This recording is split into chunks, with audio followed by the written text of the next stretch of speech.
The moment Elena Moore slapped away the married financier's hand in front of 300 Manhattan elites, she sealed her fate, though not the way anyone expected. Across the ballroom, a man who'd built an empire on fear and precision watched her with something more dangerous than anger: recognition.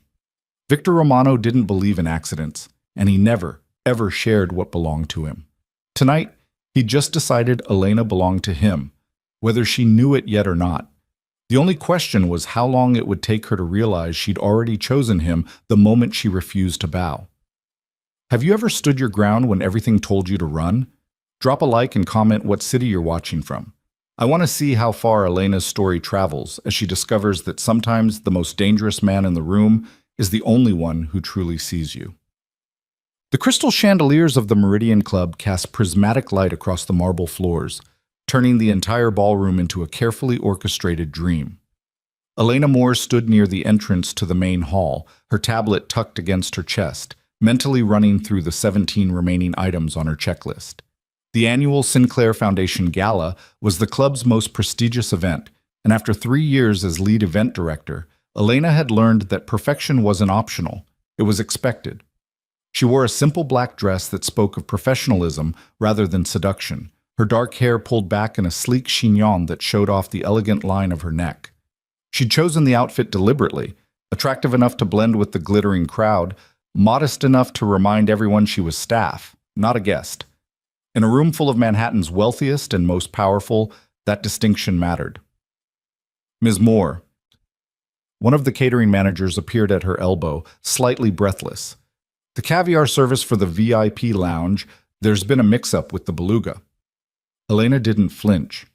Show me. She followed him through the service corridor, her heels clicking efficiently against polished stone. This was what she did. She anticipated problems, solved them before they became visible, and ensured that the wealthy men and women who paid obscene membership fees never had to witness anything as vulgar as effort. The Meridian Club existed to provide seamless luxury, and Elena had become invaluable because she understood that invisibility was power. The caviar crisis took 12 minutes to resolve. By the time Elena returned to the ballroom, the string quartet had begun playing, and guests had started arriving in earnest. She positioned herself near one of the side columns, watching everything with the trained eye of someone who'd learned to read a room the way others read balance sheets. That's when she first felt it, the weight of observation. Elena had been stared at before. In her line of work, men looked. Some looked with appreciation, others with calculation, a few with barely disguised hunger. She'd developed the ability to deflect attention without acknowledging it, to make herself functionally invisible even when standing in plain sight. This felt different. This felt like being studied. She scanned the room, searching for the source, but the crowd had thickened. Donors in designer gowns, financiers in bespoke suits, socialites draped in jewels that cost more than Elena's annual salary, all moving through the carefully choreographed social dance of New York's elite. Whoever was watching had vanished into the beautiful chaos. Elena shook off the sensation and returned to work. By 8:30, the gala had achieved the particular rhythm of success: champagne flowing, conversations building, the string quartet providing elegant background noise while waiters circulated with precision. Elena was coordinating the transition to dinner service when Gregory Hartwell appeared beside her. She recognized him immediately. Senior partner at Hartwell & Associates, major club benefactor, married to a pharmaceutical heiress who was currently across the room discussing art acquisitions. Elena had dealt with men like Gregory Hartwell for years, entitled, assured of their importance, accustomed to being indulged. "You're doing a magnificent job tonight," he said, his smile too familiar.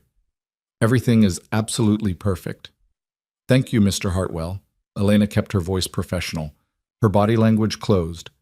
"We're pleased you're enjoying the evening." "I always enjoy events you manage." He moved closer, invading her personal space with the casual presumption of someone who'd never been told no. "You have such exquisite attention to detail, such refined taste." Elena stepped back smoothly, creating distance.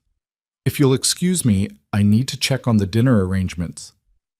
His hand caught her wrist. The touch was light but unmistakable. Fingers circling her wrist, thumb pressing against her pulse point. Proprietary, possessive. The kind of touch that erased boundaries and declared ownership. "Don't rush off, Gregory said, his voice dropping to what he probably thought was seductive. "I've been watching you all evening, baby. The way you move through this crowd, so competent, so controlled. It's incredibly attractive." Elena's entire body went rigid. The word, baby, landed like a slap. Not her name, not even a generic term of professional respect, a diminutive designed to reduce her to something owned, something cute and manageable. She looked down at his hand on her wrist, then up at his face with an expression of such cold fury that Gregory's smile faltered. "Remove your hand." Elena's voice cut through the ambient noise with surgical precision. "Now." I am not your baby. I am not your anything." She pulled her wrist free with deliberate force. "I am Ms. Moore, the event director, and you have exactly 3 seconds to step back before I have security escort you out of this gala, regardless of how much money you've donated." The color drained from Gregory's face as he realized they'd attracted attention. Several nearby guests had turned, their conversations faltering. A waiter had frozen mid-service, eyes wide. "You're overreacting," Gregory hissed, trying to salvage the situation. "I was paying you a compliment. You were being inappropriate and disrespectful. There's a difference." Elena's voice remained perfectly level, perfectly professional, devastating in its clarity. "Touch any staff member again, and your membership will be reviewed. Are we clear?" Gregory's jaw worked soundlessly for a moment before he turned and stalked away, nearly colliding with a waiter. The guests who'd witnessed the exchange quickly looked away, pretending absorption in their champagne and canapes. Within seconds, the incident would be transformed into gossip, scandalous, entertaining, ultimately meaningless. Elena's hands were shaking slightly as she smoothed her dress, forcing her breathing back to normal. She'd handled men like Gregory before, but the public nature of the confrontation made her nervous. The Meridian Club valued discretion above all else. What she'd just done was necessary, but potentially costly. She needed air. Elena slipped through a side door into one of the service hallways, pressing her back against the cool wall and closing her eyes. The muffled sounds of the gala filtered through, laughter, music, the civilized murmur of wealth entertaining itself. She'd just jeopardized her position for the sake of drawing a line that most staff wouldn't have dared draw. But she couldn't regret it. She wouldn't regret it. That was impressive. Elena's eyes snapped open. A man stood 10 feet away, partially shadowed by the hallway's dim lighting. Tall, broad-shouldered, dressed in a black suit that whispered of Italian tailoring and serious money. He leaned against the opposite wall with casual ease, but there was nothing casual about the way he watched her. Absolute focus, total attention, the kind of observation that missed nothing. "I'm sorry," Elena said, straightening immediately into professional mode. "This area is restricted to staff." "I know." He stepped forward into the light, and Elena's breath caught. She'd never seen him before. She would have remembered. He was perhaps 40, with dark hair silvered at the temples and a face that seemed carved from stone, all sharp angles and hard planes saved from severity by a mouth that suggested he knew exactly how to devastate with a smile. His eyes were the color of aged whiskey, warm and cold simultaneously, reflecting intelligence that felt almost predatory in its intensity. But what struck Elena most wasn't his appearance. It was his stillness. In a world of men who commanded attention through volume and aggression, this man's power came from absolute control. He didn't move unnecessarily, didn't speak to fill silence, simply existed with the quiet confidence of someone who knew exactly who he was and what he could do. "You handled Hartwell well," he continued, his voice carrying a faint roughness that suggested whiskey and late nights. "Better than he deserved." Elena's professional smile felt brittle. "I should get back to the event." "Should you?" He tilted his head slightly, studying her with unsettling directness. "You're shaking.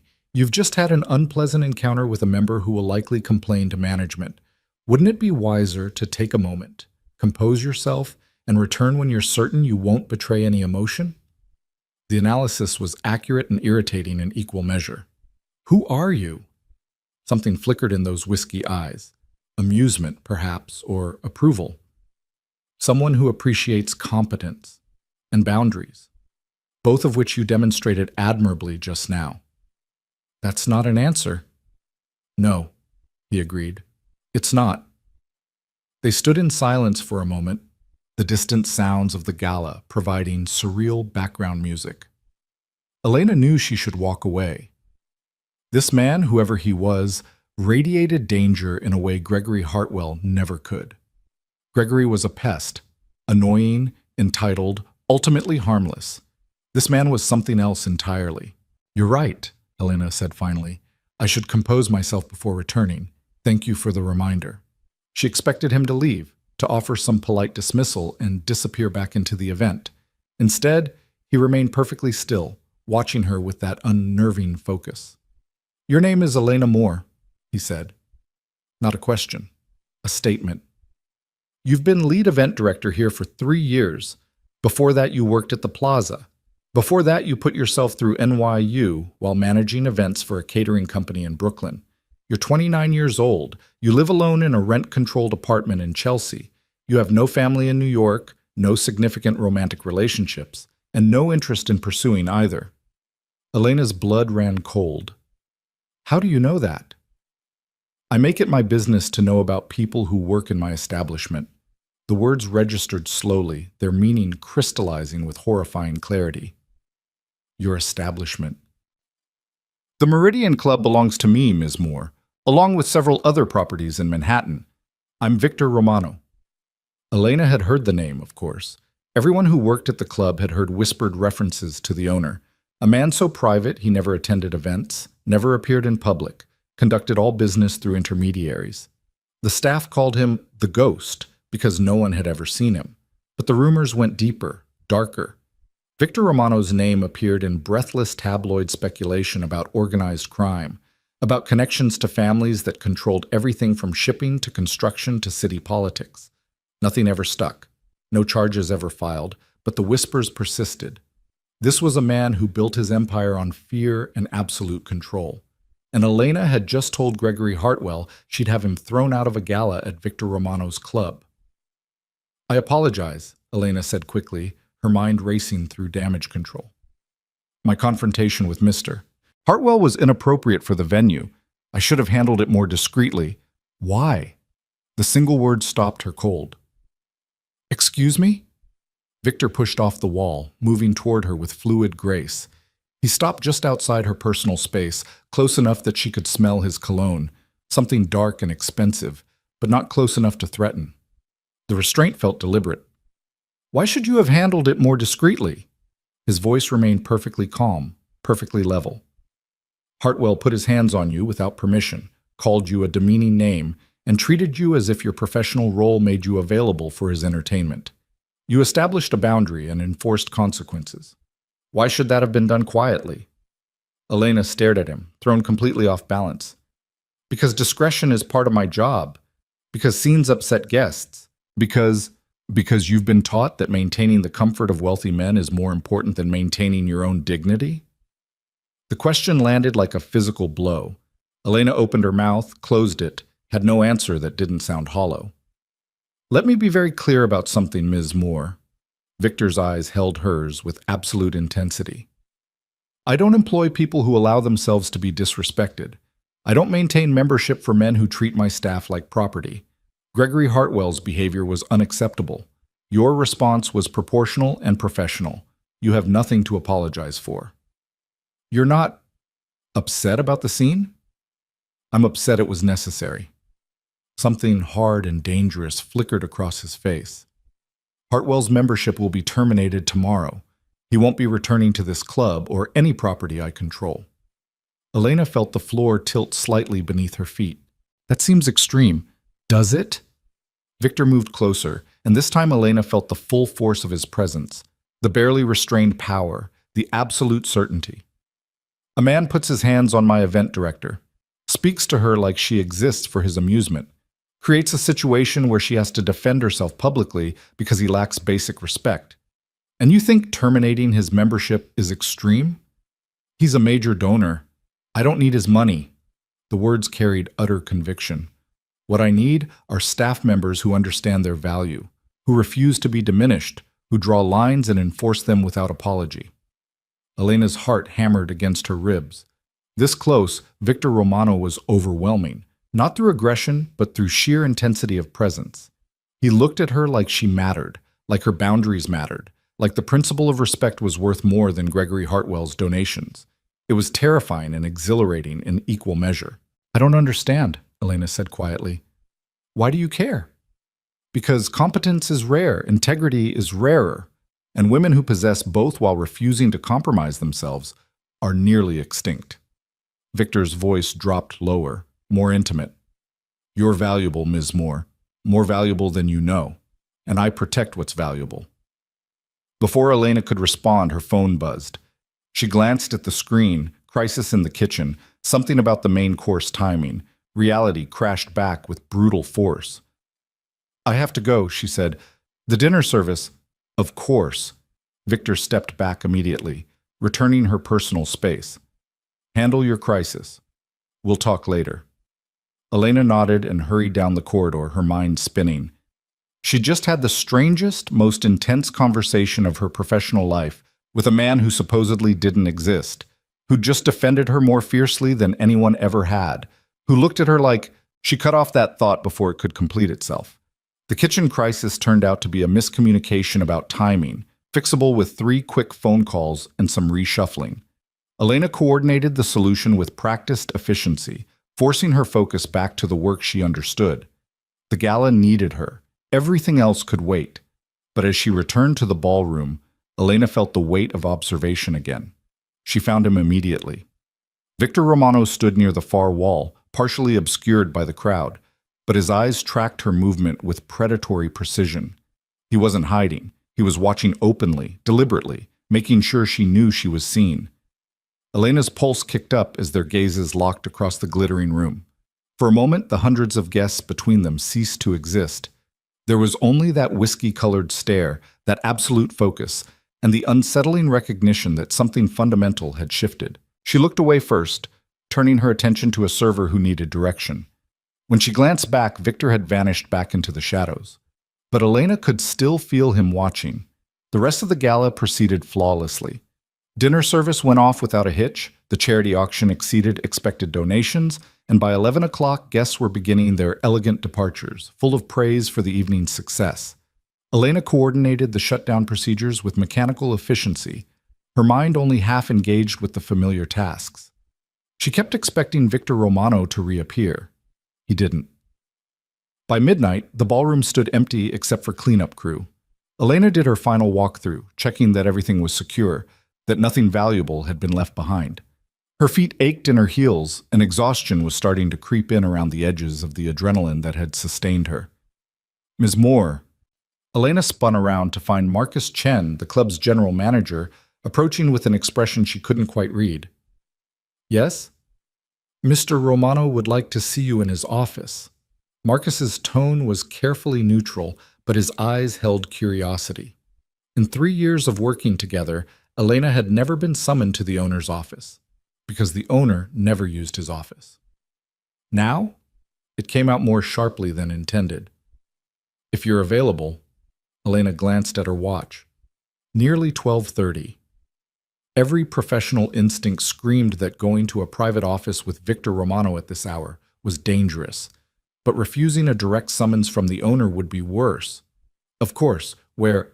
"Top floor, private elevator behind the concierge desk. It's already activated for you." Marcus departed before Elena could ask any of the dozen questions flooding her mind. She stood alone in the empty ballroom, crystal chandeliers now dimmed, and tried to organize her thoughts. Victor Romano wanted to see her. In private, after midnight. This was either about the Gregory Hartwell incident, some consequence she hadn't anticipated, or it was about something else entirely, something that made Elena's pulse race and her survival instincts flare warning. She could refuse, could claim exhaustion, promise to meet with him tomorrow during business hours when other staff would be present. But Elena had spent her entire adult life refusing to run from intimidating men. She'd stood her ground with Gregory Hartwell in front of 300 witnesses. She could certainly handle one more difficult conversation, even if the man in question had eyes like a predator and spoke about protection with unsettling possessiveness. Elena found the private elevator exactly where Marcus had indicated. The doors opened silently at her approach, revealing an interior of dark wood and brushed steel. She stepped inside, and the elevator began ascending without requiring any button press. The ride lasted perhaps 30 seconds, but felt longer. Elena used the time to check her reflection in the polished steel panels. Hair still neat despite the long evening, makeup holding, dress still presentable, professional armor still in place. The elevator opened directly into an office that stole Elena's breath. The space occupied the entire top floor, with floor-to-ceiling windows offering panoramic views of Manhattan's glittering skyline. Minimalist furniture spoke of wealth so extreme it didn't need to announce itself. A massive desk of dark wood, leather chairs that probably cost more than Elena's car, abstract art on the walls that looked original and significant. But what dominated the room was the sense of controlled power, of a space designed for someone who wielded authority without needing to display it. Victor Romano stood by the windows, silhouetted against the city lights. He'd removed his jacket, and his white shirt stretched across broad shoulders as he gazed out at the Manhattan night. He didn't turn as Elena entered, but his voice carried clearly across the space. "Thank you for coming, Ms. Moore. You didn't really leave me a choice." The words escaped before Elena could stop them. Too honest, too unfiltered. Now Victor did turn, and Elena saw that devastating almost smile. "I always leave people choices. Whether they recognize them is another matter." He gestured to one of the leather chairs facing his desk. Elena crossed the office, hyper-aware of her heels clicking against hardwood, of the way Victor's eyes tracked her movement.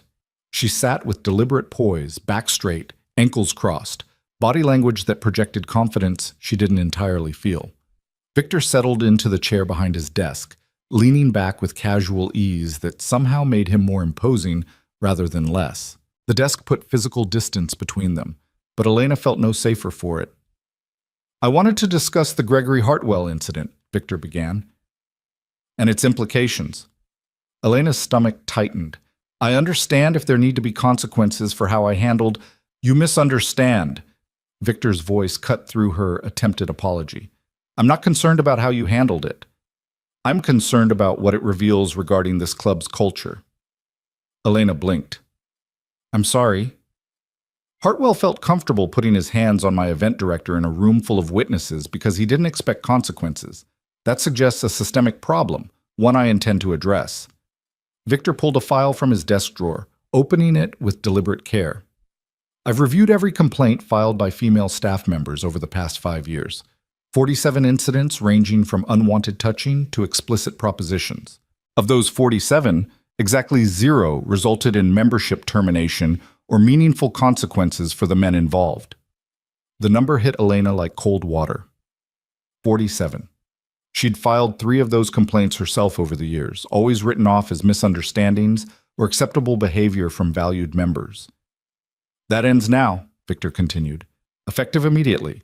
Any member who touches staff without permission, who makes sexually inappropriate comments, or who treats any employee as if their professional role makes them available for personal entertainment will have their membership terminated. No warnings, no second chances. Clear consequences for clear violations." Elena stared at him, trying to process the implications. "That policy will cost the club significant revenue." "I'm aware." Victor's expression remained implacable. "I consider it a worthwhile investment in maintaining the kind of establishment I want to run, one where my staff can do their jobs without being harassed. Most clubs don't. I don't care what most clubs do." The words carried absolute finality. "I care what happens in my establishment. And what happens in my establishment is that people like you, competent, professional, valuable, are treated with the respect they've earned." Elena felt something shift in her chest, some tight knot of tension she'd carried for years beginning to loosen. How many times had she accepted harassment as the price of working in luxury hospitality? How many times had she told herself that rich men's behavior was just something to endure? "Why?" The question escaped quietly. "Why do you care so much?" Victor was silent for a long moment, his whiskey eyes studying her with that unsettling intensity. When he spoke, his voice carried weight beyond the words. Because I was raised by a woman who worked 3 jobs to keep me fed and sheltered. Because I watched men treat her like she was nothing, invisible when they wanted service, visible when they wanted to demean her. Because I built everything I have on the principle that power without protection is worthless. He leaned forward slightly. And because when I see someone like you, someone who refuses to compromise her dignity, even when it would be easier, safer, more profitable, I recognize something worth protecting. The confession hung in the air between them, far more intimate than anything Gregory Hartwell had attempted. This wasn't seduction or manipulation. This was Victor Romano revealing a fundamental truth about who he was and what drove him. Elena didn't know how to respond, didn't trust her voice not to shake if she tried. I need to ask you something, Victor continued, and I need you to answer honestly, without concern for your job security. Can you do that? Elena nodded, not trusting words. Do you feel safe working here? The question was so direct, so unexpected, that Elena's carefully maintained composure cracked. She thought about 3 years of deflecting unwanted advances, of laughing off inappropriate comments, of making herself small and invisible to avoid the kind of attention that made her skin crawl. I feel as safe as any woman in my position, she said finally, which is to say, I'm careful. I set boundaries. I know which members to avoid when they've been drinking. I make sure I'm never alone with certain men. I'm good at my job and I'm good at protecting myself, but no, I don't always feel safe. Victor's jaw tightened almost imperceptibly. That changes, starting now. The new harassment policy will be announced to the entire membership tomorrow. I want you to personally review the language before it goes out. Make sure it covers everything you've experienced and everything you've seen happen to other staff. You want my input? Elena couldn't hide her surprise. You're the one who knows what actually happens on the ground. I'm the one who can enforce consequences. Seems like an effective partnership. Partnership. The word choice felt deliberate, significant. Victor Romano didn't strike Elena as someone who chose words carelessly. There's one more thing, Victor said. He pulled out another document, sliding it across the desk. Your employment contract. Elena's heart sank. Here it came. The real reason for this midnight meeting. The consequences she'd been expecting. You're terminating me. I'm offering you a new position. Victor's tone remained maddeningly calm. Director of Operations for all my Manhattan properties. Substantial salary increase, benefits package, and direct reporting to me rather than through general management. The role would involve overseeing event operations across 4 venues, implementing the new harassment policies, and ensuring consistent standards of excellence. Elena's mind went blank with shock. That's a massive promotion. You've earned it. 3 years of flawless execution here, plus your experience at the plaza, plus the fact that you're clearly capable of handling difficult situations with both competence and integrity. You're exactly what I need in that role. I don't understand. Elena shook her head, trying to make sense of this surreal conversation. You barely know me. We met for the first time tonight. I've been watching you for 6 months. The confession sent ice down Elena's spine. Watching me? Observing, Victor corrected, though the distinction felt meaningless. When I'm considering someone for a significant position, I don't rely on interviews or recommendations. I watch how they work when they think no one's paying attention, how they handle pressure, how they treat people with less power, how they respond when challenged. And what did you see? Someone who anticipates problems before they occur, someone who treats the cleaning staff with the same courtesy as the club members, someone who maintains standards even when it would be easier to compromise, someone who stands her ground when men like Hartwell cross lines. Victor's voice dropped lower, more intimate. Someone worth investing in. Elena's hands trembled slightly as she picked up the contract. The salary number made her breath catch, nearly triple her current compensation. The benefits package was extraordinary. The title carried real authority. It was everything she'd worked toward for years. It was also terrifying. This is a lot to consider, Elena said carefully. I'd need time to review. Of course, take the weekend. We can discuss details on Monday. Victor stood, moving around the desk with that fluid grace. But Elena? The use of her first name sent electricity down her spine.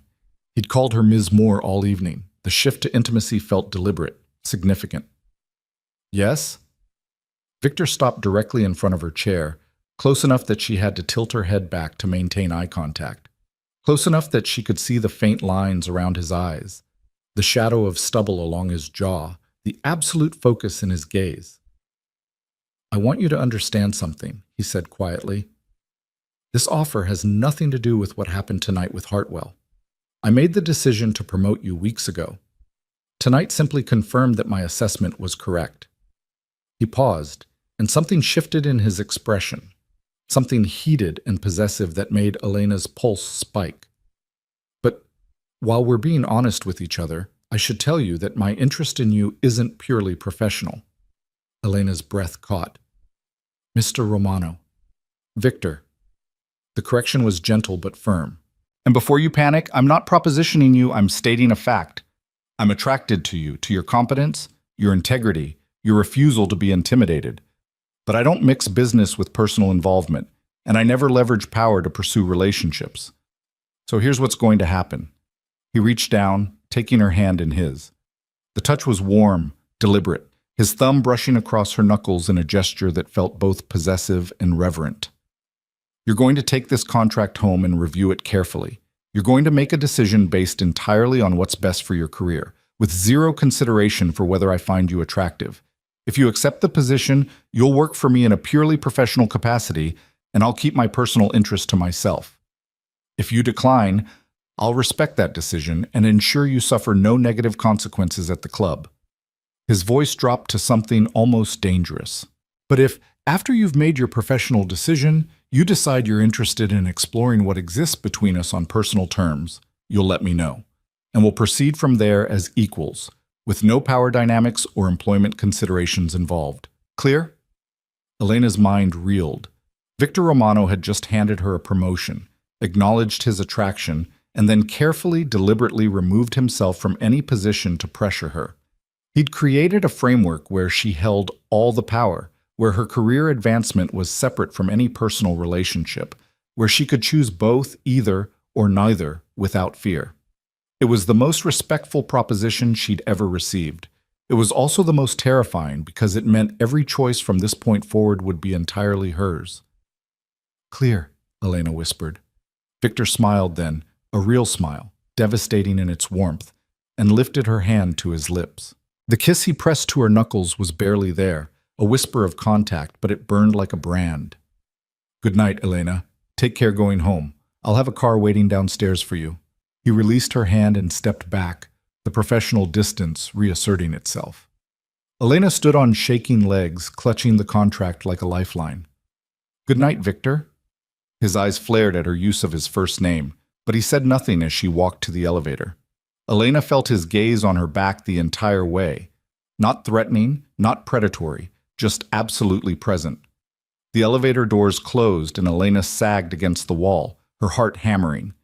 In the space of a few hours, her entire world had tilted on its axis. She'd confronted a harassing member, met the ghost owner who ran Manhattan's most exclusive club, been offered a promotion that would change her career trajectory, and been told by a man who radiated controlled danger that he wanted her, but would wait until she decided if she wanted him back. It was too much. It was overwhelming. It was also, Elena realized as the elevator descended toward ground level, exactly what she'd been waiting for without knowing it. Someone who saw her, really saw her, not just her competence or her appearance, but her fundamental worth. Someone who respected her boundaries even while making his interests clear. Someone powerful enough to protect, but controlled enough not to dominate. Victor Romano was dangerous in ways Gregory Hartwell could never imagine. But he was also offering Elena something she'd never had before, real partnership based on mutual respect. The question was whether she was brave enough to take it. The elevator opened to reveal the club's lobby, now empty except for Marcus Chen standing near the entrance. He smiled slightly as Elena approached. Your car is waiting, Ms. Moore. Black Mercedes by the curb. Thank you, Marcus.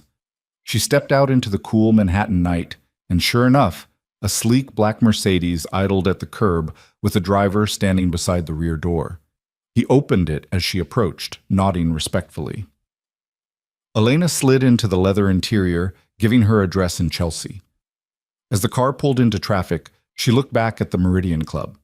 Its elegant facade now dark except for security lights, its windows reflecting the city like mirrors. On the top floor, a single light still burned. Elena pressed her hand against the window glass, remembering the feel of Victor's lips against her knuckles, the intensity of his gaze, the careful way he'd framed his proposition to give her all the power. She'd spent her entire adult life being careful, being professional, maintaining boundaries and protecting herself from men who saw her as either invisible or available. Victor Romano saw her as neither. He saw her as someone worth promoting, worth protecting, worth waiting for. The question Elena would spend the weekend contemplating wasn't whether to accept the job. She'd be a fool to turn down that opportunity. The question was whether she had the courage to accept everything else Victor was offering. Partnership, protection, possibility. And beneath it all, the promise of something that made her pulse race and her careful control waver, the chance to be chosen by a man who understood the difference between possession and devotion. The Mercedes carried her through Manhattan's glittering streets toward her small Chelsea apartment, and Elena Moore allowed herself for the first time in years to wonder what it might feel like to let someone in. To choose to be claimed by a man who would never try to own her, to surrender to the most dangerous possibility of all, being truly, completely seen. The weekend stretched before Elena like uncharted territory. She'd taken the contract home Friday night and spent Saturday morning reading every clause, every provision, every carefully worded benefit. The legal language was clear, the terms generous, the opportunity legitimate. Victor Romano was offering her exactly what he'd promised, a career advancement based purely on merit. But the contract was only part of what occupied Elena's mind as she sat in her Chelsea apartment, coffee growing cold on the table beside her. She kept returning to those final moments in Victor's office, the way he'd looked at her, the deliberate care with which he'd separated his professional offer from his personal interest, the feel of his lips against her knuckles, barely there, but searing in its restraint. I'm attracted to your competence, your integrity, your refusal to be intimidated. Elena had been propositioned before. God knew she'd fielded enough unwanted advances to recognize manipulation when she saw it. But Victor's approach had been different. He hadn't used his power to pressure her. He'd deliberately neutralized it, creating a space where she could make choices without coercion. That kind of restraint from a man who clearly didn't need to restrain himself for anyone? That was more seductive than any smooth line could ever be. Elena's phone buzzed. A text from her former colleague at the plaza. Coffee tomorrow? Need your advice on a bridezilla situation. She smiled and typed back a confirmation, grateful for the distraction. But as she set the phone down, Elena's eyes caught on the contract again, and her mind drifted back to Victor. 6 months. He'd been watching her for 6 months, assessing her work, evaluating her character. The revelation should have felt invasive, creepy even. Instead, Elena found it oddly reassuring. Victor Romano didn't make impulsive decisions. He observed, analyzed, and then acted with absolute certainty, which meant his interest in her, both professional and personal, wasn't casual or fleeting. The thought sent heat through Elena's veins that had nothing to do with the coffee. By Sunday evening, she'd made her decision. The professional part was easy. She'd be a fool to turn down this opportunity. The personal part was more complicated, but Elena had spent enough years playing it safe to recognize that safety and satisfaction weren't the same thing. She drafted an email to Victor on her laptop, then deleted it. Too formal. She picked up her phone, then set it down. Too casual. Finally, Elena pulled out a piece of heavy cardstock from her desk drawer, left over from a wedding invitation she'd helped design, and wrote in her careful script, Victor, I accept the position. I'll be ready to discuss transition details Monday morning. As for the other matter you mentioned, I'd like to have dinner with you, somewhere we can talk without professional considerations. If you're still interested, Elena. She sealed it in an envelope, addressed it to Victor Romano at the Meridian Club, and walked the 6 blocks to drop it in a mailbox before she could second-guess herself. The die was cast. Monday morning arrived cold and bright. Elena dressed with extra care, a charcoal gray suit that spoke of authority without being severe. Her hair pulled back but softer than her usual chignon, minimal jewelry that suggested confidence. She looked like someone ready to step into a director-level position. She looked like someone who'd decided to stop playing it safe. Marcus Chen met her in the lobby of the Meridian Club with an expression caught between curiosity and respect. "Good morning, Ms. Moore. Mr. Romano asked me to escort you to the executive offices." "Of course." The private elevator carried them up, but this time Marcus accompanied her, using a key card to access a floor Elena hadn't visited before, one below Victor's penthouse office. The doors opened to reveal a sleek corridor with frosted glass walls and modern art that probably cost more than Elena's car. "Your office," Marcus said, gesturing to a corner space with windows overlooking Fifth Avenue. "Mr. Romano wanted you to have time to settle in before your meeting with him at 10. Elena stepped into the office and felt her breath catch. The space was beautiful, clean lines, natural light, furniture that balanced elegance with functionality. Her nameplate already sat on the desk. Elena Moore, Director of Operations. "The IT department set up your computer and email access this morning," Marcus continued. "HR has your benefits paperwork ready for signature, and Mr. Romano left this for you." He handed Elena a heavy cream envelope before departing with a slight smile. She waited until she was alone to open it. Inside was a handwritten note on Victor's personal stationery, heavy stock, his initials embossed at the top. "Elena, welcome to your new role. I look forward to working with you. As for your other question, I'll send a car for you Wednesday at 7. Dress comfortably. We're going somewhere that values substance over appearance. V." Elena traced the bold handwriting with her fingertip, a smile pulling at her lips. Not flowery or effusive, just direct, clear communication from a man who said what he meant and meant what he said. Wednesday. She had 2 days to prepare for whatever Victor Romano considered a proper first date. The thought was both terrifying and exhilarating. Elena spent the morning reviewing operational files for all 4 properties under her new purview. The Meridian Club was the flagship, but Victor's portfolio also included a boutique hotel in Soho, a private event space in the meatpacking district, and an exclusive restaurant near Central Park. Each had its own management team, its own culture, its own challenges. It was exactly the kind of complex, high-stakes work Elena had been craving. At precisely 10 o'clock, her desk phone rang. Marcus's voice came through with professional warmth. "Mr. Romano is ready to see you now." Elena took the private elevator up one more floor, her pulse quickening despite her best efforts to remain calm. This was a professional meeting. She had a new job to discuss, responsibilities to clarify, expectations to establish. The fact that the man she'd be working for had also invited her to dinner had nothing to do with this particular conversation. The elevator opened and Victor stood near the windows of his office, morning light turning him into a figure of sharp contrasts, dark suit against bright sky, hard edges softened by golden sun. He turned as she entered, and Elena saw something flash in his eyes before his expression settled into professional neutrality. "Elena, thank you for coming. Thank you for the opportunity." She crossed the office, shaking the hand he offered. His grip was firm, warm, lingering just a fraction longer than strictly professional before he released her. "Sit, please." Victor gestured to the same leather chairs as before, but this time he sat beside her rather than behind his desk. Equal positioning, partners, as he'd suggested. "I wanted to discuss your transition into the new role," he began, pulling out a tablet. "Marcus will handle day-to-day management at the Meridian Club for the next 2 weeks while you familiarize yourself with all 4 properties. After that, you'll need to hire an events coordinator here to replace yourself. I want your input on candidates." For the next hour, they worked through logistics with focused efficiency. Elena took notes, asked questions, offered suggestions that Victor considered with genuine attention. It felt natural, collaborative, 2 professionals building a framework for success. But beneath the surface, Elena felt the constant hum of awareness. The way Victor's shoulder occasionally brushed hers when he leaned over to show her something on the tablet. The rough timbre of his voice when he explained his vision for the hotel renovation. The way his eyes tracked her when she stood to examine the portfolio documents he'd spread across his desk. He wanted her. The knowledge pulsed between them like a living thing, restrained but undeniable. And Elena was surprised to discover she wanted him back. This controlled, dangerous man who looked at her like she was something precious that deserved protection.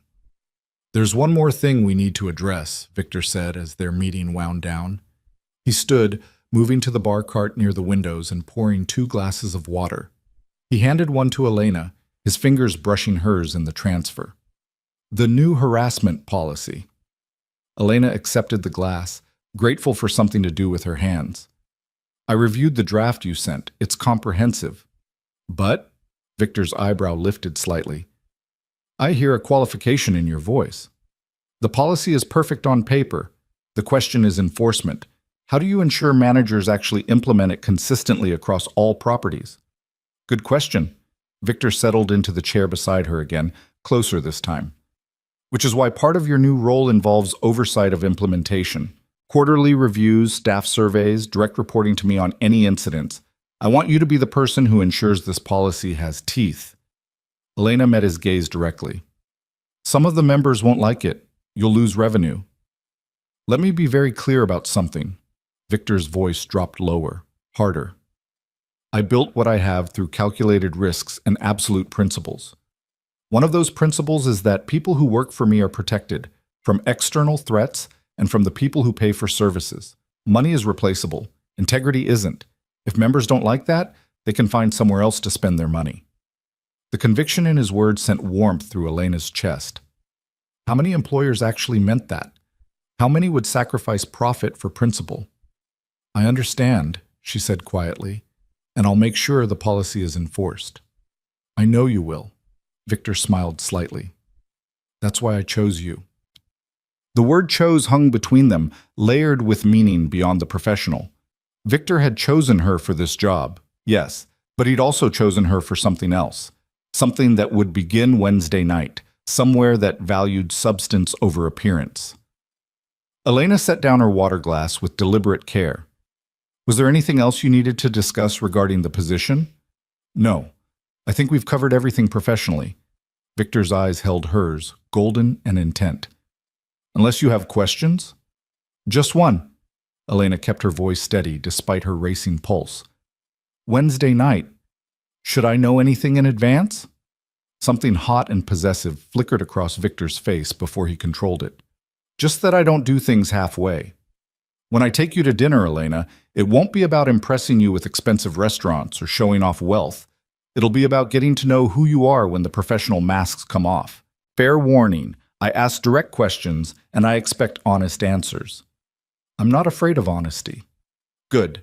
Victor stood, offering his hand to help her up. When Elena took it, he drew her closer, not inappropriately, but enough that she could smell his cologne, feel the heat of his body. "Because I'm not interested in who you think I want you to be. I'm interested in who you actually are." Elena's breath caught. "And if you don't like what you find?"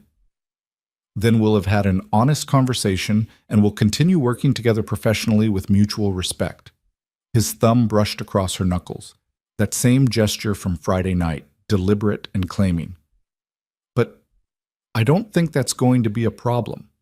The confidence in his voice should have been arrogant. Instead, it felt like certainty, like Victor Romano had already seen enough of her to know exactly what he was choosing. "Wednesday at 7, Elena said softly.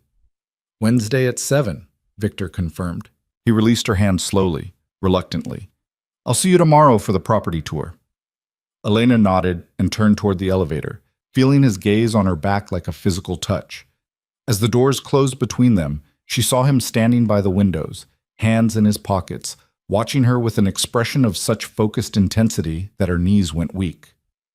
This was really happening. She was really doing this, stepping into a new career, stepping toward a man who represented everything she'd carefully avoided for years. Power, danger, the kind of passionate intensity that could consume if she wasn't careful. But Elena was tired of being careful, tired of making herself small and safe. Tired of deflecting and protecting and maintaining boundaries with men who didn't deserve her consideration. Victor Romano deserved her consideration. He'd earned it through respect, restraint, and the rare quality of seeing her as a whole person rather than a collection of useful parts. The question was whether Elena was brave enough to let him keep looking. The next 2 days blurred together in productive chaos. Elena toured all 4 properties, met with management teams, reviewed operational procedures, and began identifying areas for improvement. The work was challenging and energizing, exactly the kind of complex problem-solving she craved. But beneath the professional focus, anticipation built like gathering storm clouds. Wednesday morning, Elena stood in her apartment surrounded by rejected outfit options. Victor had said to dress comfortably, that they were going somewhere that valued substance over appearance. But what did that mean exactly? Jeans seemed too casual for a first date with Victor Romano. The dress she'd worn to the gala felt too formal. Finally, Elena settled on dark jeans, a cream silk blouse, and a tailored leather jacket, polished but approachable, confident without trying too hard. She left her hair down in loose waves and kept her makeup natural. The woman who looked back from the mirror was recognizably herself, just slightly elevated. Perfect. At precisely 7 o'clock, her building's buzzer sounded. Elena grabbed her purse and headed downstairs, her heart hammering against her ribs. The same black Mercedes from Friday night idled at the curb, but this time Victor stood beside it, leaning against the door with casual elegance. He'd traded his usual suit for dark jeans and a black sweater that emphasized his broad shoulders, looking somehow more dangerous in casual clothes than he did in tailored business attire. Their eyes met, and Elena watched heat flare in his gaze as he took in her appearance. Elena. He straightened, moving toward her with that fluid grace. You look beautiful. Thank you. She accepted the hand he offered, feeling the now familiar warmth of his touch. So do you. Victor's smile was devastating. I clean up all right when I try. He opened the car door for her, and Elena slid into the leather interior. Victor followed, settling beside her close enough that their shoulders touched as the driver pulled into traffic. Where are we going? Elena asked. Brooklyn. There's a small Italian restaurant in Bensonhurst that's been there for 60 years. Family-owned, no reservations, best food you'll ever eat. Victor's voice carried warmth she hadn't heard before. Affection, nostalgia. It's where my mother used to take me when we could afford it, where I learned that real wealth has nothing to do with money. The confession was unexpectedly intimate, revealing a side of Victor Romano that the rumors and reputation never touched. Elena turned to look at him, seeing past the controlled exterior to something more vulnerable beneath. Your mother, she said carefully. You mentioned she worked 3 jobs. Maria Romano came to New York from Sicily with nothing but determination and a work ethic that put everyone else to shame. Victor's jaw tightened slightly. She died 6 years ago. Heart attack. She was only 58. I'm sorry. She got to see me successful first, got to stop working herself to exhaustion. I bought her a house in Westchester, made sure she had everything she needed. His voice roughened, but she never stopped being the woman who cleaned hotel rooms and served drinks and did laundry for people who treated her like she was invisible. Elena's hand found his, fingers threading together. She raised someone who makes sure his staff never feel invisible. Victor looked down at their joined hands, then up at her face with an expression that made Elena's breath catch. She would have liked you. She valued competence and integrity above everything else. Then we would have understood each other. They sat in comfortable silence as the Mercedes crossed the Brooklyn Bridge, Manhattan's glittering skyline falling away behind them. Elena watched Victor's profile in the passing streetlights, the sharp line of his jaw, the slight tension around his eyes that suggested old grief carefully controlled. This was who he was beneath the reputation. A son who'd loved his mother, a man who remembered his roots, someone who'd built an empire but never forgotten what powerlessness felt like. The restaurant Victor brought her to was tiny, maybe 12 tables crowded into a space that smelled of garlic, tomatoes, and fresh bread. Red checkered tablecloths, wine bottles lining the walls, an old woman at the hostess stand who lit up when she saw Victor. Vittorio! She came around the stand to embrace him, barely reaching his shoulder. Troppo tempo, figlio mio. Mi dispiace, Nonna Rosa. Victor returned the embrace with obvious affection before switching to English. I brought someone special. Elena, this is Rosa DeMarco. She's known me since I was 8 years old and used to sweep floors here for spare change. Rosa turned her sharp eyes on Elena, assessing with the frankness of someone who'd seen everything and suffered no fools. Special, he says. Let me look at you, Kara. Elena submitted to the scrutiny, feeling suddenly like she was meeting family rather than a restaurant owner. Bella, Rosa pronounced finally. Y intelligente. She looked at Victor with approval. This one has a brain. Much better than the last one you brought here. There was no last one, Nona, Victor said dryly. You're thinking of my cousin Tony. Bah, you're all the same to me. But Rosa's eyes twinkled as she led them to a corner table, somehow more private than the rest. I bring you the good wine, and the ossobuco. Vittorio loves the ossobuco. She bustled away before either of them could respond. Victor pulled out Elena's chair with old-fashioned courtesy before settling across from her. Sorry, he said. Rosa has been trying to marry me off for years. She thinks I work too much. Do you? Elena accepted the wine Rosa poured with practiced efficiency, deep red, probably expensive despite the restaurant's humble appearance. Probably. Victor lifted his glass in a small toast. To honest conversations. To honest conversations, Elena echoed, clinking her glass against his. The wine was excellent, rich and complex, warming all the way down. Elena set her glass aside and met Victor's gaze directly. So, you wanted to know who I am when the professional masks come off? I do. Victor leaned back, utterly focused. Tell me about your family, where you're from. What made you who you are? Elena had deflected questions like this for years, keeping her history private and protected. But something about Victor's direct attention, the intimacy of this tiny restaurant, the way he'd shared his own vulnerability made her want to match it. I grew up in Ohio, small town outside Cleveland. My father left when I was 6, just disappeared one day. No explanation, no contact since.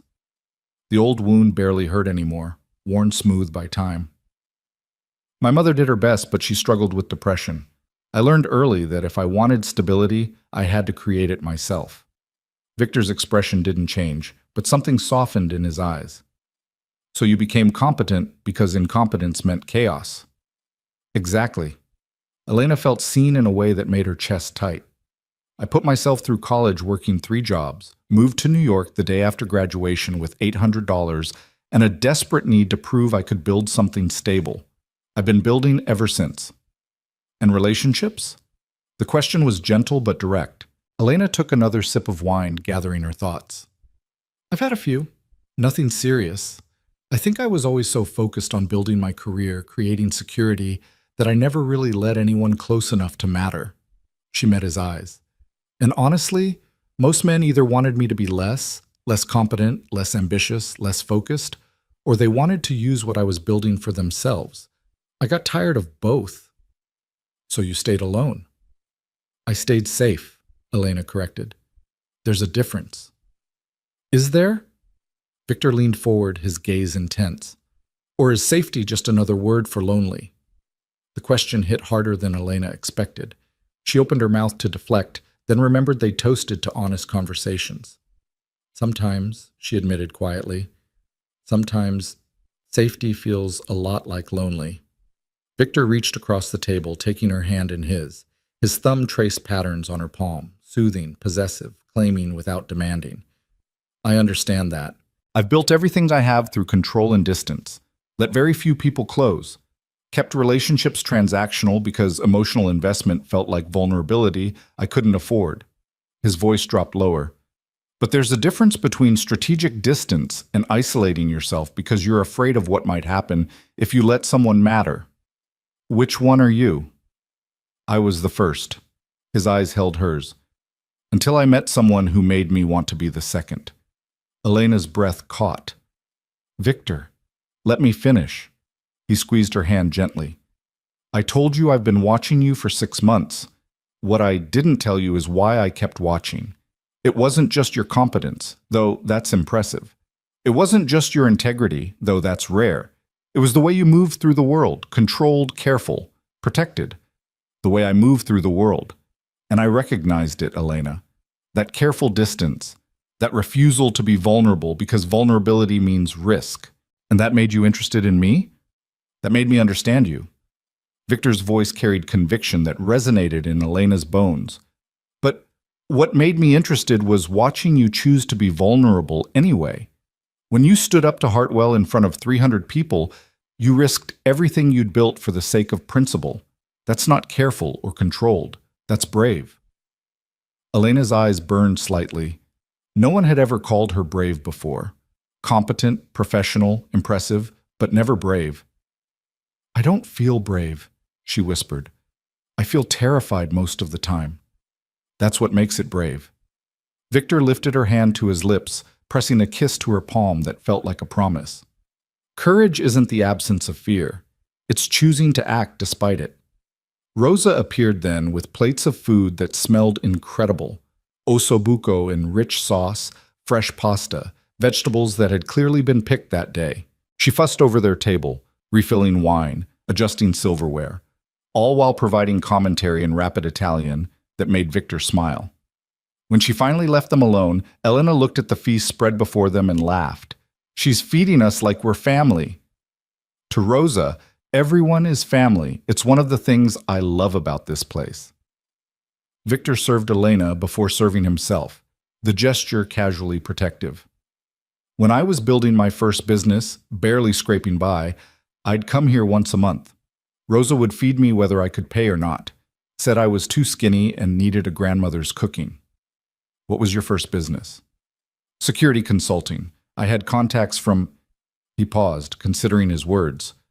"From people I grew up around, people who valued loyalty and discretion. I built a reputation providing both, and the business grew from there." Elena heard what he wasn't saying, the careful phrasing, the deliberate vagueness about those early contacts. This was the part of Victor Romano's history where the rumors lived, the suggestions of organized crime connections, of wealth built on foundations most people didn't examine too closely. She should probably be concerned. Should ask direct questions about exactly how he'd built his empire, what moral compromises he'd made, whether the man across from her had done things that would horrify her if she knew the details. But Elena found she didn't want to know. Not tonight. Maybe not ever. Because what mattered wasn't who Victor had been when he was desperate and building from nothing. What mattered was who he was now. A man who protected his employees, who honored his mother's memory, who brought her to a tiny Brooklyn restaurant instead of someplace designed to impress. A man who saw her completely and still chose her anyway. "Tell me about your businesses now," Elena said, deliberately moving forward rather than backward. "What you're building, where you want to go." Victor's expression shifted to something more animated as he described his plans for the hotel renovation, his vision for expanding into hospitality consulting, his careful strategy for building legitimate enterprises that would outlast him. He talked about creating something sustainable, something clean, something his mother would have been proud of. And Elena listened, asked questions, offered insights from her own experience. The conversation flowed easily, naturally, two professionals who respected each other's expertise finding common ground. But beneath the professional discussion, Elena felt the constant pull of attraction. The way Victor's eyes tracked her movements, the careful way he touched her hand when making a point, the rough timbre of his voice when he talked about things he cared about. This was what intimacy felt like, Elena realized. Not grand gestures or expensive gifts, just honest conversation with someone who saw you and liked what they saw. Someone who made you want to be brave enough to let them keep looking. By the time they finished dinner, Elena felt pleasantly warm from wine and full from food, and slightly intoxicated from 3 hours of Victor's undivided attention. Rosa hugged them both goodbye, whispering something in Italian to Victor that made him smile and shake his head. The drive back to Manhattan felt shorter than the drive out. Victor kept Elena's hand in his, their fingers intertwined, thumb tracing absent patterns that sent heat through her entire body. They didn't talk much, didn't need to. The silence between them held comfortable weight, like a conversation they didn't need words for. When the Mercedes pulled up outside Elena's building, Victor walked her to the door despite the late hour. They stood under the streetlight face to face, and Elena felt the moment stretch with possibility. "Thank you for tonight," she said softly. "For being honest, for Rosa and the Ossobuco and everything. Thank you for giving me a chance." Victor reached up, tucking a strand of hair behind her ear with heartbreaking gentleness. "For being brave enough to let me get to know you." So what happens now? Now you tell me if you want to do this again, if you want to keep exploring what this is between us. His hand cupped her jaw, thumb brushing across her cheekbone. But Elena, if we do this, I need you to understand something. What? I don't do casual. I don't do temporary. When I choose someone, I'm all in. Protective, possessive, committed. That intensity can be overwhelming. His eyes held hers with absolute seriousness. So before you say yes to a second date, make sure you're ready for what you're choosing. Elena's heart hammered against her ribs. This was it, the moment of real choice. She could step back, keep things professional, protect herself from the intensity Victor was offering, or she could step forward into something that might consume her if she wasn't careful. She thought about 6 months of Victor watching her from the shadows, recognizing something worth pursuing, about him defending her against Hartwell without being asked, about the careful way he'd separated their professional relationship from their personal one so she could choose freely, about Rosa's ossobuco and stories of his mother and the vulnerability beneath his controlled exterior. Elena stepped closer, rising on her toes to press a kiss to Victor's cheek, gentle, chaste, but deliberate. I want a second date, she whispered against his skin. I want to be brave enough for whatever this is. Victor's arms came around her, holding her close but carefully, his cheek pressed to her hair. Then we'll be brave together. They stood like that for a long moment, wrapped in each other under the streetlight, before Victor finally released her with obvious reluctance. Good night, Elena. Good night, Victor. She watched him return to the Mercedes, watched the car pull away into Manhattan traffic, then turned and climbed the stairs to her apartment with her heart full and her mind racing. She'd just chosen to let Victor Romano into her life, to explore whatever this intense, consuming thing between them might become, to be brave enough to risk the careful stability she'd spent years building for the possibility of something more. It was terrifying. It was exhilarating. It was, Elena suspected, as she got ready for bed with a smile she couldn't suppress, exactly what she'd been waiting for without knowing it. The chance to be truly, completely chosen by someone who understood that choosing her meant cherishing her strength, not trying to diminish it. And if Victor Romano's intensity consumed her, well, Elena was beginning to think that might not be the worst way to burn. The second date happened 3 days later, a Sunday afternoon that Victor spent showing Elena parts of Manhattan she'd never seen despite living there for 7 years. Not the tourist destinations or luxury shopping districts, but the hidden corners he'd discovered while building his empire. A bookstore in the East Village that stayed open until 3 in the morning. A rooftop garden in Chinatown maintained by elderly residents who grew vegetables and herbs from their home countries. A jazz club in Harlem where musicians played for love rather than money. You're showing me your New York, Elena said as they walked through Central Park at sunset, their fingers intertwined, the one most people never see. I'm showing you the parts that matter. Victor pulled her closer as a jogger passed. The parts that remind me why I fought so hard to stay here when I had nothing. Elena leaned into his warmth, feeling the solid strength of him against her side. 3 dates in 2 weeks, and already Victor's presence felt necessary rather than novel. The way he listened when she talked about work challenges. The careful questions he asked about her mother, her childhood. The small vulnerabilities she'd spent years protecting. The possessive way his hand found the small of her back when they walked through crowded spaces, claiming without constraining. It was intoxicating and terrifying in equal measure. By their 5th date, Elena stopped pretending this was casual exploration. Victor had made his intentions clear from the beginning. He wanted something permanent, something consuming. And Elena was discovering she wanted the same thing, even if the intensity of that desire frightened her. They were having dinner at Victor's penthouse, a space Elena had only seen through windows during her first visit. Up close, it revealed more of who he was beneath the carefully controlled exterior. Books lined one wall, an eclectic mix of philosophy, history, and fiction that suggested genuine intellectual curiosity. A single photograph sat on the mantel, Victor with an older woman who had his eyes and a smile that radiated warmth despite obvious exhaustion. His mother, Elena realized, her chest tightening. She would have liked you, Victor said, following Elena's gaze. Would have appreciated that you don't need me to take care of you, but let me anyway. Elena turned to face him, wine glass cradled in her hands. Is that what you do? Take care of people? The people who matter to me, yes. Victor's expression was utterly serious. It's how I show love, Elena. Protection, provision. Making sure the people I care about never have to fight alone. The word love landed between them like a grenade, unexpected and powerful. They'd been seeing each other for 3 weeks. Most people would call that too soon for declarations.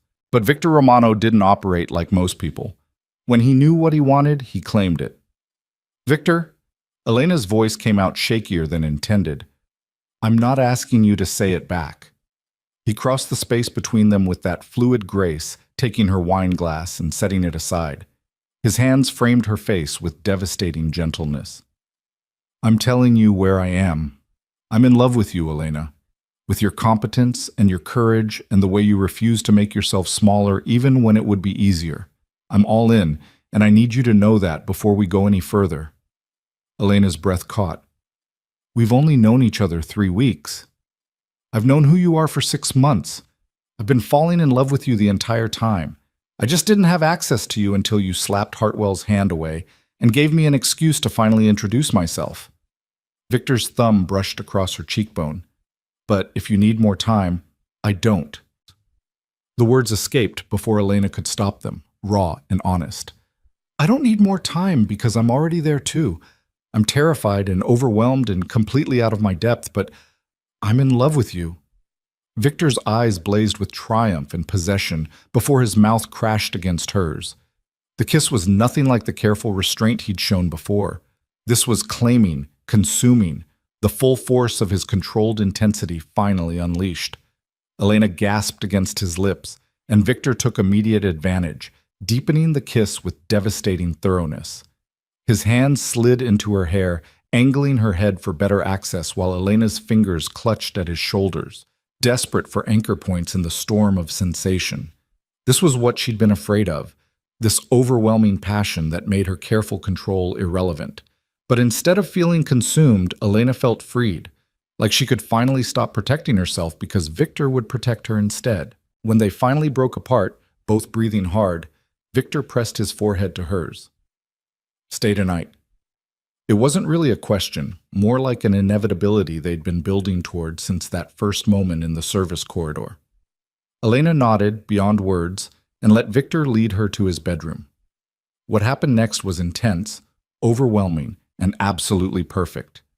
Victor made love to her like she was something precious that deserved worship, his control slipping just enough to show the depth of feeling beneath.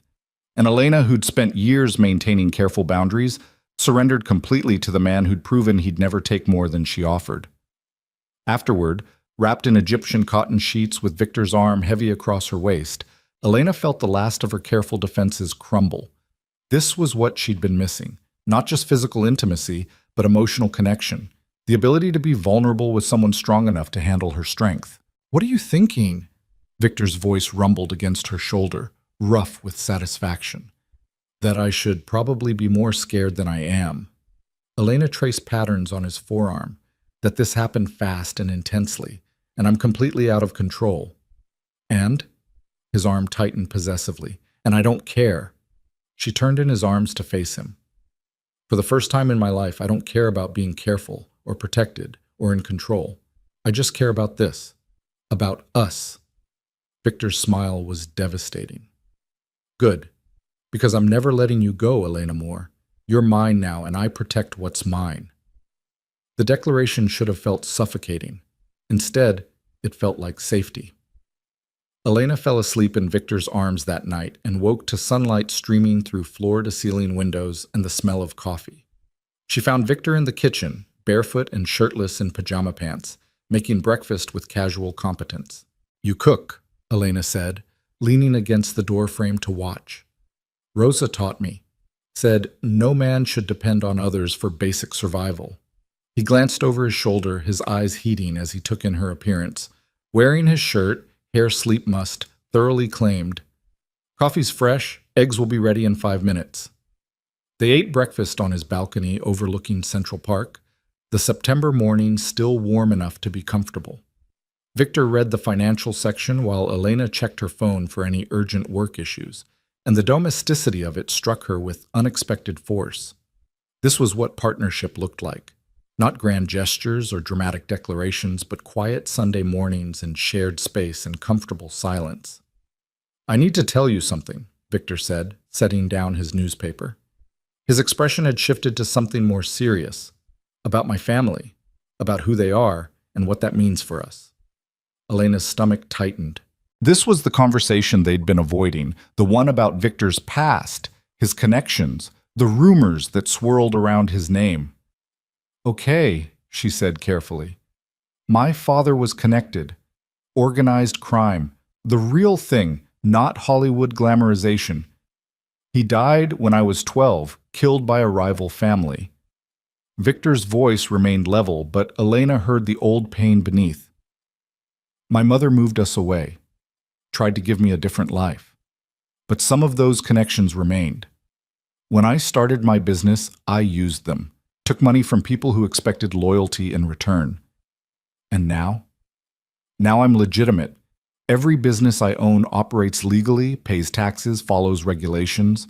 But some of my investors have histories that wouldn't survive close scrutiny.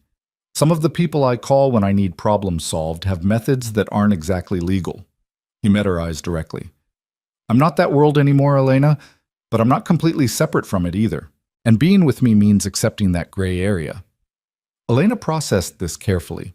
She'd suspected as much. The whispers about Victor Romano didn't come from nowhere. But hearing him confirm it, acknowledge the moral complexity of his past and present, required her to make a real choice. "Are you still involved in anything illegal?" she asked bluntly.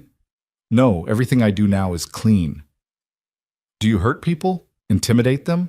Use violence to solve problems?" "I protect people I care about. Sometimes that requires intimidation. I've never killed anyone, if that's what you're asking, but I've definitely scared people who needed scaring." His jaw tightened. "I'm not a good man by most standards, Elena. I'm controlled and strategic and absolutely ruthless when something I value is threatened. Like when you terminated Hartwell's membership. Exactly like that." Victor leaned forward, his intensity focused entirely on her. "I need you to understand what you're choosing. Being with me means sometimes watching me handle situations in ways that might make you uncomfortable. It means people will make assumptions about you, about us. It means accepting that I have a past I'm not proud of, but I won't apologize for because it made me who I am." Elena was quiet for a long moment, turning over his words.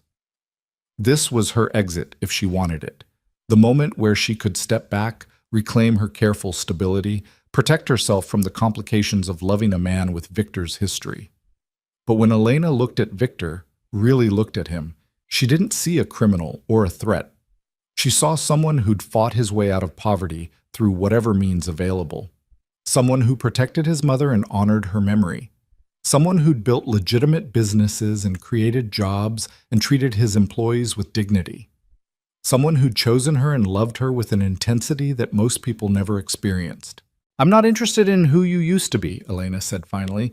"I'm interested in who you are now. And who you are now is someone who makes me feel safe, valued, and loved. Someone who respects my strength instead of trying to diminish it. Someone I trust completely, even knowing about the gray areas." Victor's expression shifted to something raw and vulnerable.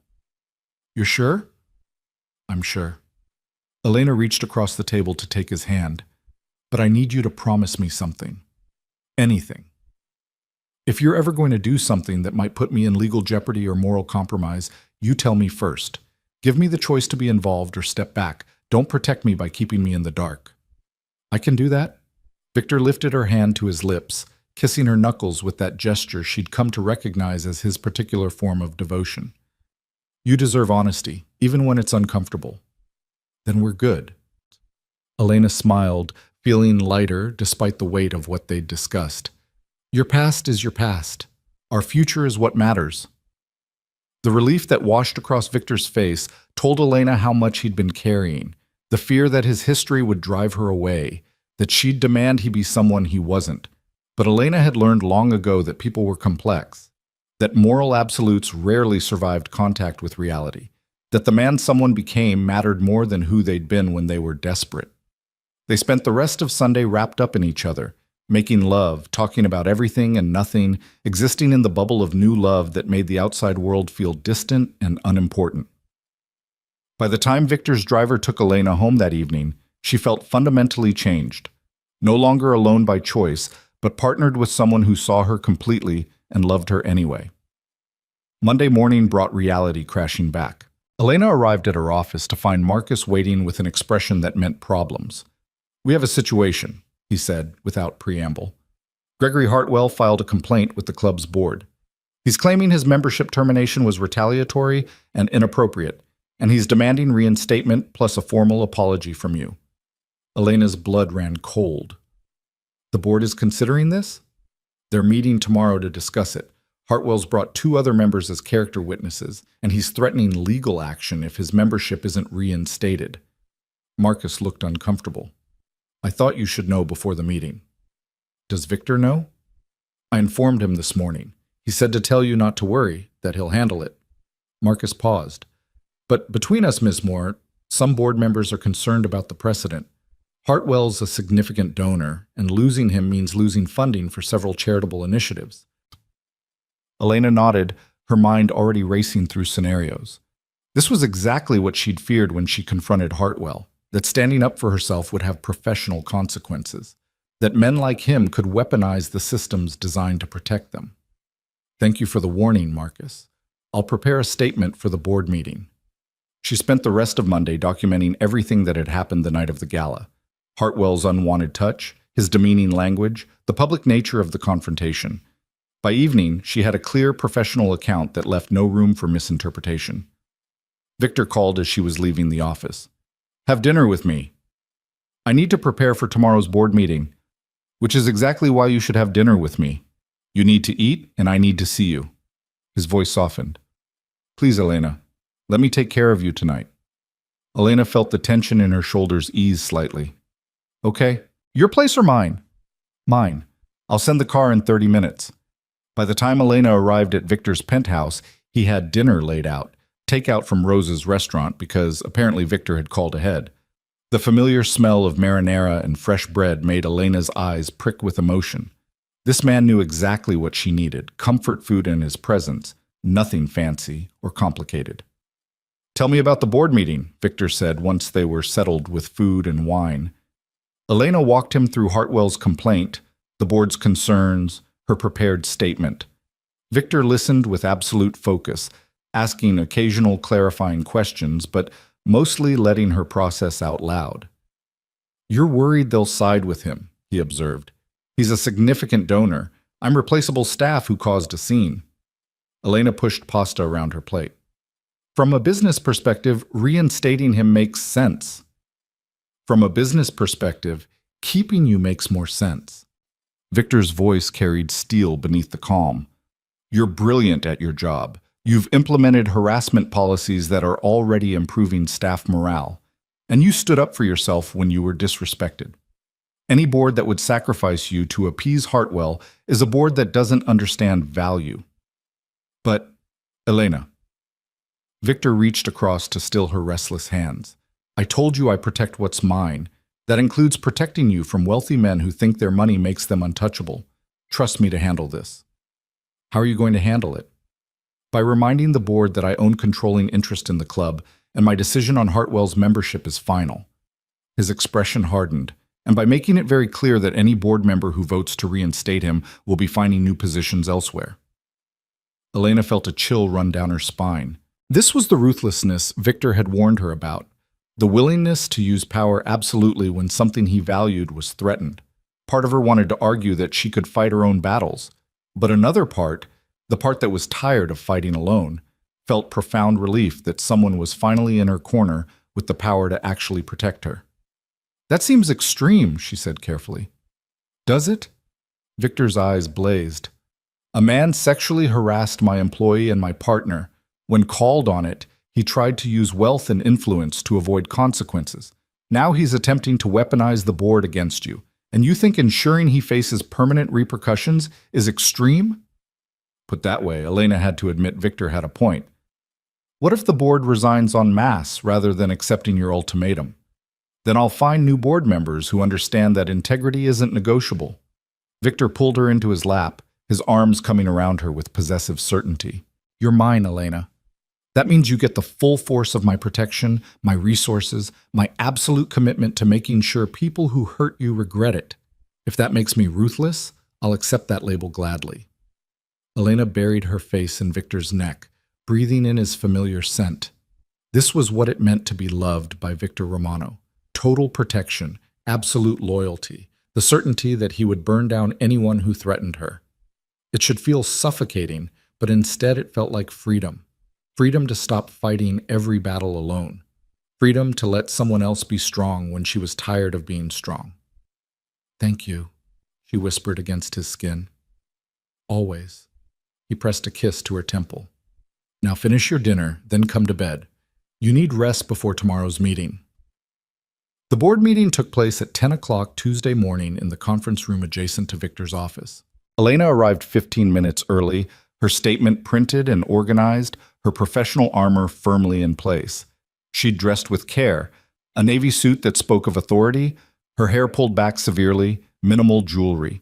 She looked like someone who couldn't be intimidated, even if her heart hammered against her ribs. Marcus met her outside the conference room with an encouraging smile. Mr. Romano is already inside with the board.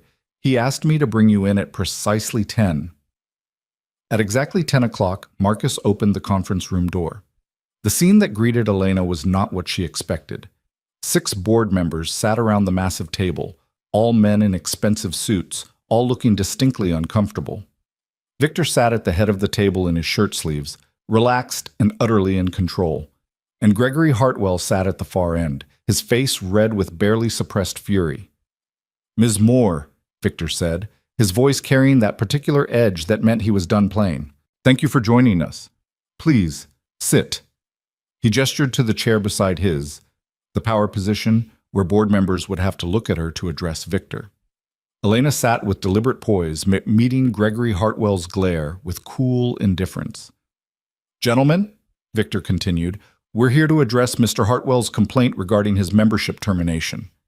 I've reviewed the complaint, the security footage from the gala, and Ms. Moore's account of events. Before we proceed, I want to be very clear about something." He leaned forward, and every man in the room seemed to shrink slightly. "The Meridian Club operates under policies I establish. One of those policies, effective the morning after the gala, is zero tolerance for harassment of staff. Mr. Hartwell violated that policy when he put his hands on Miss Moore without permission and called her a demeaning name. His membership was terminated as a direct consequence of his actions. That decision is final and non-negotiable." "With all due respect, Mr. Romano," one of the board members ventured, "the policy wasn't in place when the incident occurred. Retroactive punishment seems—" "The policy formalized what should have been common decency," Victor cut him off. "Are you suggesting that before the official policy existed, it was acceptable for members to sexually harass my staff?" The board member paled. "Of course not, but then we're in agreement that Hartwell's behavior warranted consequences, regardless of whether the policy was formally documented." Victor's voice was perfectly calm, perfectly lethal. "The question before this board isn't whether Hartwell deserves reinstatement. It's whether you understand that working with me means accepting my standards for how people are treated in my establishments." Gregory Hartwell finally spoke, his voice shaking with rage. "This is ridiculous. I barely touched the girl." "Ms. Moore," Elena corrected coldly. "And you put your hand on my wrist, invaded my personal space, and called me baby after I'd given you no indication such familiarity was welcome. That's assault, Mr. Hartwell, regardless of how you minimize it." "I was being friendly." "You were being inappropriate." Victor's voice cracked like a whip. "And your attempt to characterize sexual harassment as friendliness tells me everything I need to know about why you're here. You don't think you did anything wrong. You think your money and status entitle you to treat people however you want without consequences. I've donated hundreds of thousands to this club, and I've built an empire worth billions." Victor stood, and the sheer presence of him filled the room. "Your donations don't buy you the right to harass my staff. They don't buy you influence over my decisions. And they certainly don't buy you reinstatement after you've demonstrated complete lack of respect for the people who work here. He looked around the table at each board member in turn. I'm going to make this very simple. Any member of this board who votes to reinstate Hartwell's membership will tender their resignation by end of business today. I will not have people in leadership positions who value donor money over staff dignity. Is that clear? The silence that followed was absolute. Elena watched the board members exchange glances, saw the moment they collectively decided that crossing Victor Romano was not worth whatever loyalty they might have felt toward Hartwell. Perfectly clear, the board chairman said finally. I move that we uphold Mr. Romano's decision to terminate Mr. Hartwell's membership permanently. All in favor? 6 hands rose simultaneously. The decision is unanimous, the chairman said with obvious relief. Mr. Hartwell, your appeal is denied. Please gather your personal effects from your locker and vacate the premises within 24 hours. Gregory Hartwell's face turned purple. You can't do this. I just did. Victor's voice was utterly final. And if you attempt to return to any property I own, you'll be escorted out by security and charged with trespassing. Am I clear? Hartwell stood abruptly, his chair scraping against hardwood. You'll regret this, Romano. Both of you. I have lawyers. So do I. Better ones. Victor's smile was absolutely terrifying.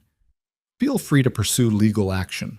I look forward to deposing you about your history of inappropriate behavior toward women in professional settings. I'm sure your wife will find that testimony fascinating. The threat landed like a physical blow.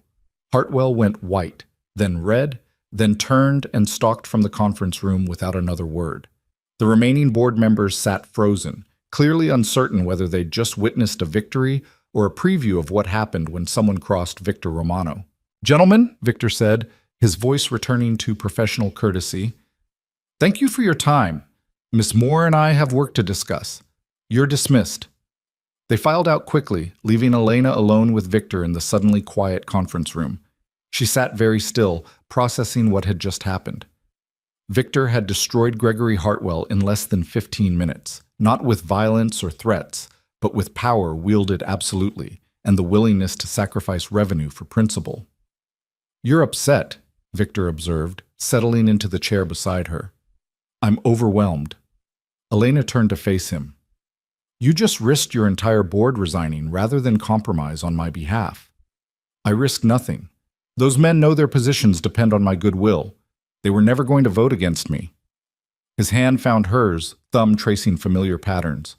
But even if they had resigned, I would have found replacements. People are replaceable, Elena. You're not. That's exactly what concerns me. Elena pulled her hand free, needing space to think. That kind of absolute power, that willingness to destroy anyone who threatens me. Victor, that's terrifying. Is it?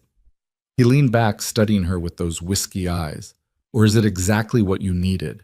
Someone finally willing to use their power to protect you instead of exploit you? Elena opened her mouth to argue, then stopped.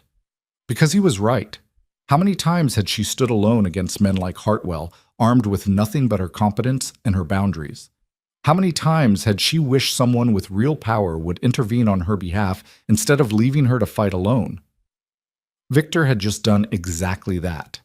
Used his considerable power to ensure she was protected, valued, defended. The fact that his methods were ruthless didn't change the fundamental truth.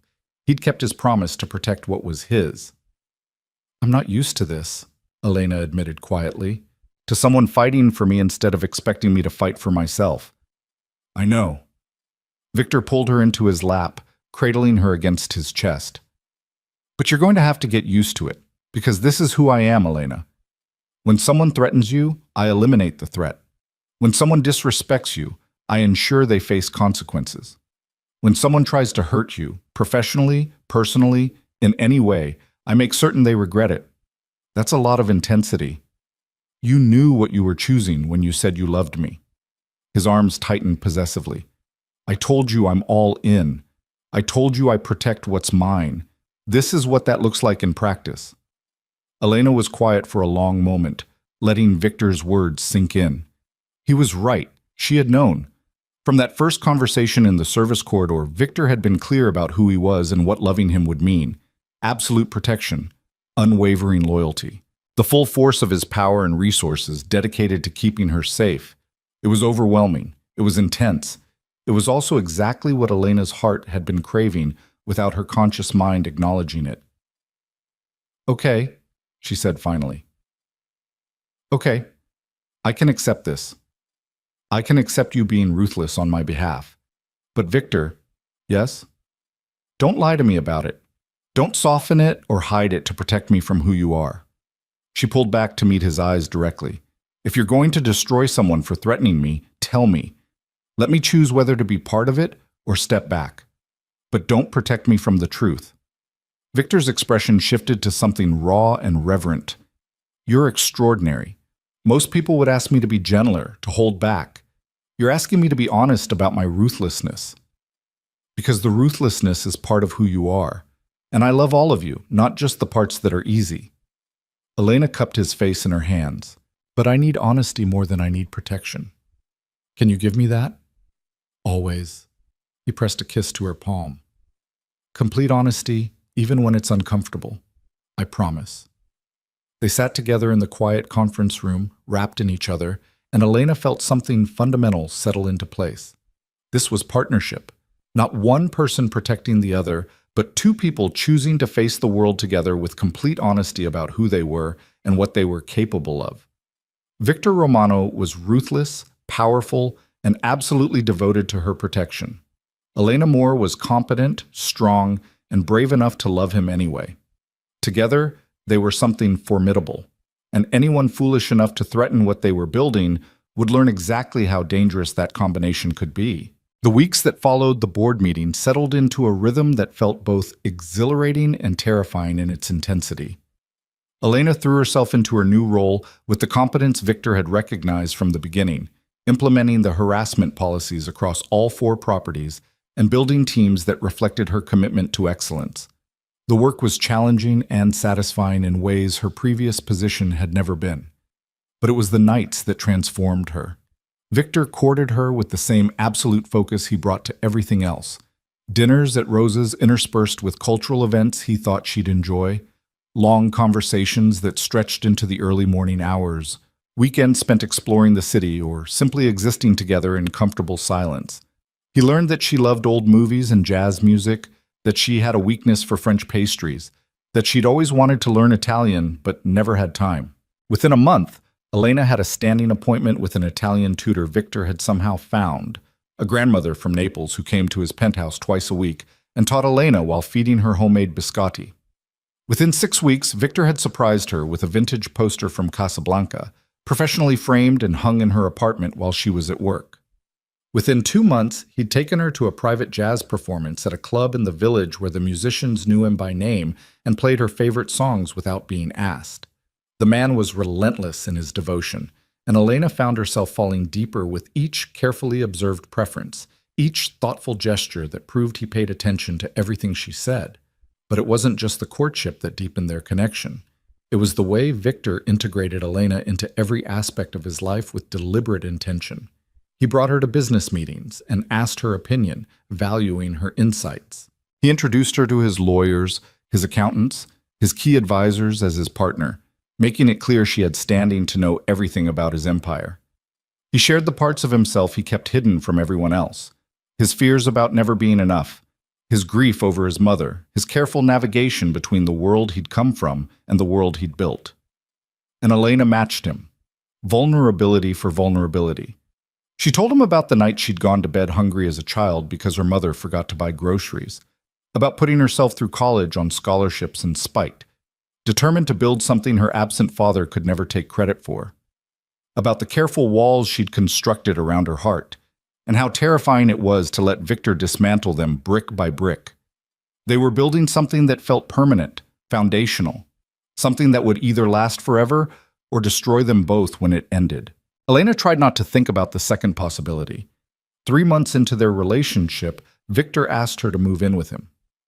They were having dinner at his penthouse, a regular occurrence now, when he set down his wine glass and looked at her with that particular intensity that meant something important was coming. "You spend every night here anyway," he said without preamble. "Your apartment sits empty except for the clothes you haven't moved over yet. It seems inefficient to maintain two residences when we both know where you actually live. Elena's heart kicked up. That's your argument for me moving in? Efficiency? No. Victor's expression softened. My argument is that I wake up every morning wanting you beside me, and I go to sleep every night grateful you chose to stay.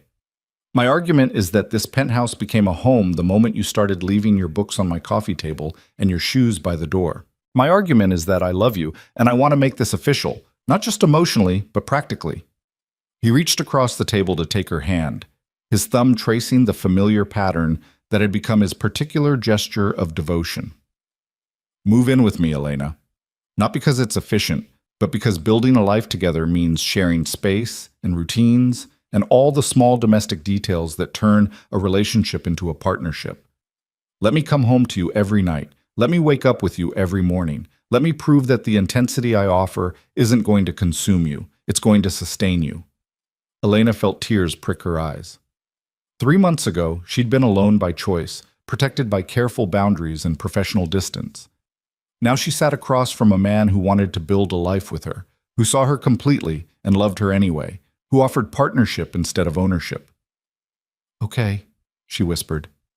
Yes, I'll move in with you. Victor's smile was devastating in its unguarded joy. He stood, pulling Elena to her feet and into his arms, kissing her with a tenderness that made her chest ache. This was what it felt like to be cherished, she realized. Not possessed or controlled, but valued so deeply that someone wanted to build their entire life around keeping you safe and happy and loved. They spent that weekend moving Elena's belongings from her Chelsea apartment to Victor's penthouse. Not much, really. Elena had never accumulated the kind of possessions that spoke of permanence. But Victor treated each item like it mattered, finding space for her books among his, hanging her clothes in the closet beside his suits, arranging her small collection of photographs on shelves throughout the apartment. This is yours now, he said as they stood in the bedroom doorway surveying their combined lives. Not mine with you as a guest. Ours. Equal ownership, equal say in how we organize it, equal space for who you are. Elena leaned into his side, feeling the solid strength of him.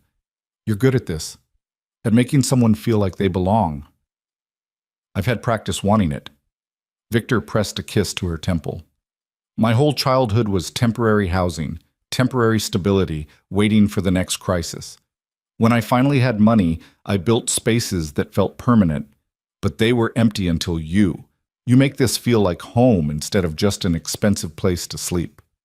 The confession was unexpectedly vulnerable, and Elena turned in his arms to kiss him properly. They made love that night in their shared bedroom, and afterward Elena lay awake listening to Victor's breathing and marveling at how completely her life had changed in 3 short months. She'd gone from alone and protected to partnered and exposed, from fighting every battle herself to having someone who would burn down the world to keep her safe, from carefully controlled independence to the terrifying intimacy of building a life with someone who saw all her vulnerabilities and loved her more for them. It should have felt like losing herself. Instead, it felt like finally becoming whole. The first real test of their partnership came 4 months into their relationship, when Victor invited Elena to Sunday dinner with his extended family. I need to warn you, he said the week before, his expression somewhere between amused and apprehensive. My family is large, loud, and will absolutely interrogate you about your intentions toward me. They take the concept of family very seriously, and they've been waiting for me to bring someone home for years. Elena felt her stomach tighten. How many people are we talking about? 30, maybe 40? Cousins, aunts, uncles, various relatives who aren't technically family but might as well be. We do Sunday dinner once a month at my cousin Marco's restaurant in the Bronx. Victor pulled her into his arms, sensing her tension. But Elena, you don't have to do this if you're not ready. I can make excuses. No. Elena cut him off firmly. If this is important to you, if these people matter to you, then I want to meet them. I'm just nervous about making a good impression. You'll make an excellent impression by being exactly who you are. Victor's voice carried absolute conviction. They'll see what I see, someone brilliant and strong and brave enough to love me despite knowing exactly who I am. The Sunday in question arrived cold and bright, early December turning Manhattan streets crystalline with frost. Elena dressed with care, settling on dark jeans and a cashmere sweater. Nice enough to show respect, casual enough to fit with Victor's description of his family. She left her hair down because Victor loved it that way, and wore minimal jewelry except for the delicate gold bracelet he'd given her for her birthday last week. The drive to the Bronx took 40 minutes, Victor's hand warm in hers the entire time. He pointed out landmarks from his childhood, the school he'd attended, the park where he'd learned to fight, the corner where his mother used to wait for the bus to her night shift. Each memory shared felt like another piece of Victor revealing himself, showing Elena the foundation of who he'd become. Marco's restaurant was a sprawling space that took up half a block, clearly expanded over years as the family grew. Even from outside, Elena could hear the noise, laughter, multiple conversations in Italian and English, children shrieking with delight. Victor squeezed her hand reassuringly before opening the door. The chaos that greeted them was overwhelming. At least 40 people filled the restaurant, spread across multiple tables pushed together in the center of the space. Food covered every available surface: platters of pasta, roasted vegetables, fresh bread, meats that smelled incredible. Wine flowed freely, and the conversations happened at volumes that suggested everyone was slightly deaf. The moment Victor appeared, the noise level somehow increased. People surged forward, embracing him with the kind of physical affection that spoke of genuine love. He returned the hugs with obvious warmth, accepting kisses on both cheeks from elderly women and good-natured ribbing from men his age. And then his hand found Elena's, drawing her forward into the chaos. "Everyone," Victor's voice cut through the din with practiced authority. "This is Elena, my partner, the woman I love, and I expect you to treat her with the same respect you show me, which means no embarrassing stories, no inappropriate questions, and definitely no interrogation about when we're getting married." The last part was directed at a tiny elderly woman who Elena immediately recognized as Rosa from the Brooklyn restaurant. Rosa sniffed dismissively. "Married, not married, what does it matter? You love her, she loves you, that's enough." She turned her sharp eyes on Elena. "You, come here. Let me look at you properly." Elena stepped forward, submitting to another one of Rosa's thorough inspections. The old woman took her face in both hands, turning it side to side as if examining precious merchandise. "Good bones, strong eyes. You don't smile when you're nervous, that's smart. Smiling makes people think you're weak." Rosa released Elena and nodded with satisfaction. "She'll do, Vittorio. Better than you deserve, probably, but she'll do." The tension broke into laughter, and suddenly Elena found herself surrounded by Victor's family. His cousin Marco, who owned the restaurant and looked like a younger, friendlier version of Victor. His aunt Carlotta, who immediately insisted Elena call her Zia and promised to teach her how to make proper Sunday gravy. Countless cousins and their children, all talking over each other and asking questions and arguing about whether to open more wine. It was overwhelming and loud and absolutely nothing like the quiet, controlled dinners Elena had grown accustomed to with Victor. It was also warm and genuine and filled with the kind of unconditional acceptance Elena had never experienced from her own fractured family. Victor kept her close throughout the meal, his hand on her back or their shoulders touching, making sure she never felt abandoned in the chaos. But he also gave her space to connect with his family on her own terms, watching with obvious pleasure as his aunt taught Elena a Sicilian drinking toast, and his young cousins showed her photos on their phones, and Marco insisted she try every dish he'd prepared.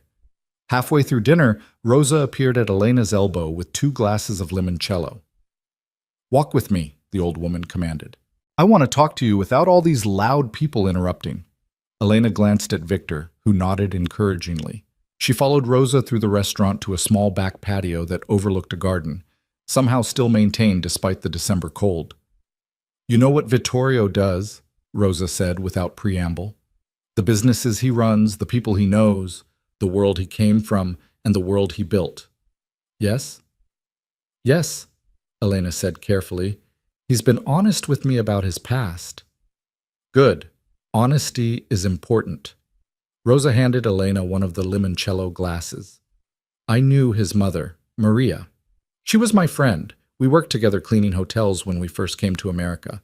I watched that boy grow up with nothing, watched him fight to give his mother a better life, watched him become the man he is now. She paused, her old eyes sharp and assessing. Maria used to worry that Vittorio would never let anyone close, that he built walls too high for love to climb. She wanted him to find someone strong enough to match him, brave enough to stand beside him, smart enough to call him on his bullshit when he needed it. Rosa smiled slightly. I think she would have loved you. Elena's throat tightened with unexpected emotion. Thank you. That means a lot. But I need to know something. Rosa's voice turned serious. You know what it means to love a man like Vittorio? The protection comes with possession. The devotion comes with intensity. He will never be easy or simple or casual. Are you prepared for that? For all of it? Elena thought about the past 4 months. The overwhelming force of Victor's love, his absolute commitment to her safety and happiness, his ruthless elimination of anything that threatened her, the way he looked at her like she was the most precious thing in his world, the careful way he'd built a life around keeping her loved and protected and free to be exactly who she was. I'm prepared, Elena said quietly. I love him. All of him, the protection and the possession, the devotion and the intensity. I wouldn't want him any other way. Rosa studied her for a long moment, then nodded with satisfaction. Good. Then I give you my blessing for whatever that's worth to you. She raised her limoncello glass. To Maria Romano's son and the woman brave enough to love him, may you build something that lasts. They clinked glasses and drank, the sweet liquor burning pleasantly all the way down. When they returned to the main dining room, Victor's eyes found Elena immediately, a silent question in his expression. Elena smiled and nodded, and she watched the tension drain from his shoulders. The rest of the evening passed in a blur of food and wine and laughter. Victor's family embraced Elena with the same unconditional warmth they showed him, treating her like she'd always been part of the fabric of their lives. By the time they left, well past midnight, Elena had collected at least 12 invitations to various family events and 3 separate offers to teach her traditional Sicilian recipes. That went well, Victor said as they drove back toward Manhattan. His voice carried relief and something deeper, gratitude, maybe, that his family had accepted the woman he loved. Your family is wonderful. Elena leaned her head against his shoulder. Loud and chaotic and wonderful. Rosa told me your mother would have approved of me. Victor's arm tightened around her. She would have loved you, would have seen what I see, someone who makes me better just by existing in my life. Rosa also warned me about what it means to love you, the possession that comes with the protection. And? Victor's voice was carefully neutral, but Elena heard the tension beneath. And I told her I'm prepared for all of it. Elena turned to face him. Because I am, Victor. I know who you are. I know what loving you means. And I choose it anyway, choose you anyway, because what we have is worth the intensity. Victor pulled her into a kiss that tasted like limoncello and promise, deep and possessive and absolutely devastating. When they finally broke apart, both breathing hard, his forehead rested against hers. I'm going to marry you, he said, the word somewhere between vow and prediction. Maybe not tomorrow or next month, but eventually. Because you're it for me, Elena. The only woman I'll ever love this completely. The only person I'll ever trust with all the parts of myself I keep hidden from everyone else. Elena's heart hammered against her ribs. Is that a proposal? It's a warning. Victor's smile was wicked. When I do propose, it'll be with a ring and a plan and absolute certainty that you're going to say yes. This is just me making sure you know what's coming. I think I can handle the suspense. Elena kissed him again, softer this time. As long as you're patient enough to let me catch up to where you are. I'll wait as long as you need. Victor's voice carried absolute conviction. Because what we're building is permanent, Elena. The kind of permanent that lasts lifetimes. They spent the rest of the drive home wrapped in each other, and when they finally reached the penthouse, Victor made love to Elena with a tenderness that felt like worship. Afterward, lying in their bed with Manhattan glittering beyond the windows, Elena felt something fundamental settle into certainty. This was her life now. This man, this partnership, this overwhelming intensity that had transformed her from alone and protected to loved and exposed. It was terrifying and exhilarating in equal measure, but it was also exactly what Elena's heart had been searching for without her conscious mind acknowledging it. Someone who saw her completely. Someone who loved her anyway. Someone strong enough to protect her, but wise enough to let her be strong. Victor Romano had crashed into her life 4 months ago and systematically dismantled every careful wall she'd built around her heart. And instead of feeling destroyed, Elena felt freed. Free to love without reservation, free to trust someone with her vulnerabilities, free to build something permanent with a man who valued her strength as much as he provided his own. The next morning, Elena woke to find Victor already awake, watching her with an expression of such profound tenderness that her breath caught. "What?" she asked, her voice still rough with sleep. "Just thinking about how my life changed the night you slapped Hartwell's hand away." Victor traced her cheekbone with gentle fingers. "How one moment of you refusing to compromise yourself gave me an excuse to finally introduce myself. How lucky I am that you were brave enough to let me in." "I think we're both brave." Elena caught his hand, pressing a kiss to his palm. "It takes courage to love this intensely, to trust someone enough to show them everything, the good and the bad and the complicated. Then we'll be brave together." Victor pulled her close, and Elena settled against his chest, listening to the steady rhythm of his heartbeat. "Starting with breakfast. I'm making pancakes." "You're making pancakes?" Elena couldn't hide her surprise. "Rosa gave me her recipe last night, said if I'm going to keep you, I need to learn to cook more than eggs." Victor's voice carried amusement. "Apparently feeding you properly is part of my job as your partner." Elena laughed, the sound bright and unguarded. This was what partnership looked like. Not grand gestures or dramatic declarations, but Sunday morning pancakes and shared recipes and the comfortable certainty of building a life together, one small decision at a time. They spent the rest of the day in lazy domesticity, cooking together and watching old movies and existing in the comfortable silence that came from knowing someone completely. And when evening fell and they stood together on the balcony overlooking Central Park, Elena felt the last of her careful reservations dissolve. She'd spent years protecting herself from exactly this kind of overwhelming love. But standing there with Victor's arms around her and Manhattan glittering below them like a promise, Elena finally understood what she'd been missing. Safety wasn't the absence of risk. It was finding someone worth risking everything for. And Victor Romano was worth every risk Elena had ever taken and every wall she'd ever let him dismantle. He was worth the terrifying vulnerability of being completely known, worth the overwhelming intensity of being absolutely loved. Worth building a life around and growing old with and trusting with all the tender, protected parts of herself she'd kept hidden for so long. "I love you," Elena said quietly, the words carrying more weight than they ever had before. Not just affection or attachment, but total commitment, the promise of permanence, the certainty that this man, this partnership, this overwhelming intensity was exactly what she'd been waiting for without knowing it. "I love you too." Victor's arms tightened around her, possessive and protective and absolutely devoted. "More than I thought possible. More than I have words for. Just completely, permanently, unshakably yours."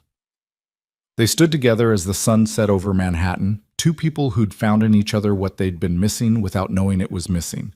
Competence met integrity. Strength met protection. Independence met devotion. And somewhere in the synthesis of two careful, controlled people choosing to be vulnerable with each other, something extraordinary was being built. Something permanent. Something unbreakable. Something that would last lifetimes. 6 months after that Sunday dinner with Victor's family, Elena stood in the executive offices reviewing quarterly reports when Marcus appeared in her doorway with an expression that immediately put her on alert. "We have a situation," he said quietly. "Someone's been asking questions about you and Mr. Romano, a reporter from the Post claiming to be working on a piece about the club's harassment policies." Elena's stomach dropped. "What kind of questions?" "About your relationship, about whether the harassment policy was created to protect you specifically, about whether your promotion was merit-based or," Marcus paused delicately, "otherwise motivated." The implication was clear and ugly. Someone was trying to paint Elena as a woman who'd slept her way into a position she hadn't earned, and Victor as a man who'd abused his power to secure a relationship. It was exactly the kind of narrative that would destroy everything they'd built, both professionally and personally. "Does Victor know?" I informed him 10 minutes ago. He asked me to bring you to his office immediately. Elena followed Marcus up to the penthouse level, her mind racing through scenarios. This was the nightmare she'd been half expecting since the beginning, the moment when their relationship became public in the worst possible way, when all her competence and hard work would be reduced to salacious gossip about sleeping with the boss. Victor stood by his windows, perfectly still in that way that meant he was absolutely furious. He turned as Elena entered, and she saw the controlled rage in his eyes. "Tell me," she said without preamble. "A reporter named Jennifer Chen contacted 3 former Meridian Club employees asking about our relationship timeline. When you were promoted, when we started dating, whether there were rumors about favoritism." Victor's voice was deadly calm. "She also contacted Gregory Hartwell." Elena felt ice slide down her spine. "What did he tell her?" "That you seduced me to secure your position. That the harassment policy was created after the fact to justify terminating his membership when he discovered the affair. That I'm using my power to protect you from consequences of professional misconduct." Victor's jaw tightened. "It's all lies, but it's the kind of story tabloids love. Powerful man, beautiful employee, accusations of impropriety. So what do we do?" Elena forced herself to remain calm despite the panic clawing at her chest. Deny it? Ignore it? Hire lawyers? "We get ahead of it." Victor crossed to his desk, pulling out a folder. "I've already spoken with my PR team and legal counsel. We have several options, but I wanted your input before making any decisions." He handed Elena the folder, and she scanned the contents quickly. Option 1 was a carefully worded statement confirming their relationship while emphasizing the timeline. Elena's promotion had been decided before they'd started dating. Their personal relationship had developed separately from her professional advancement.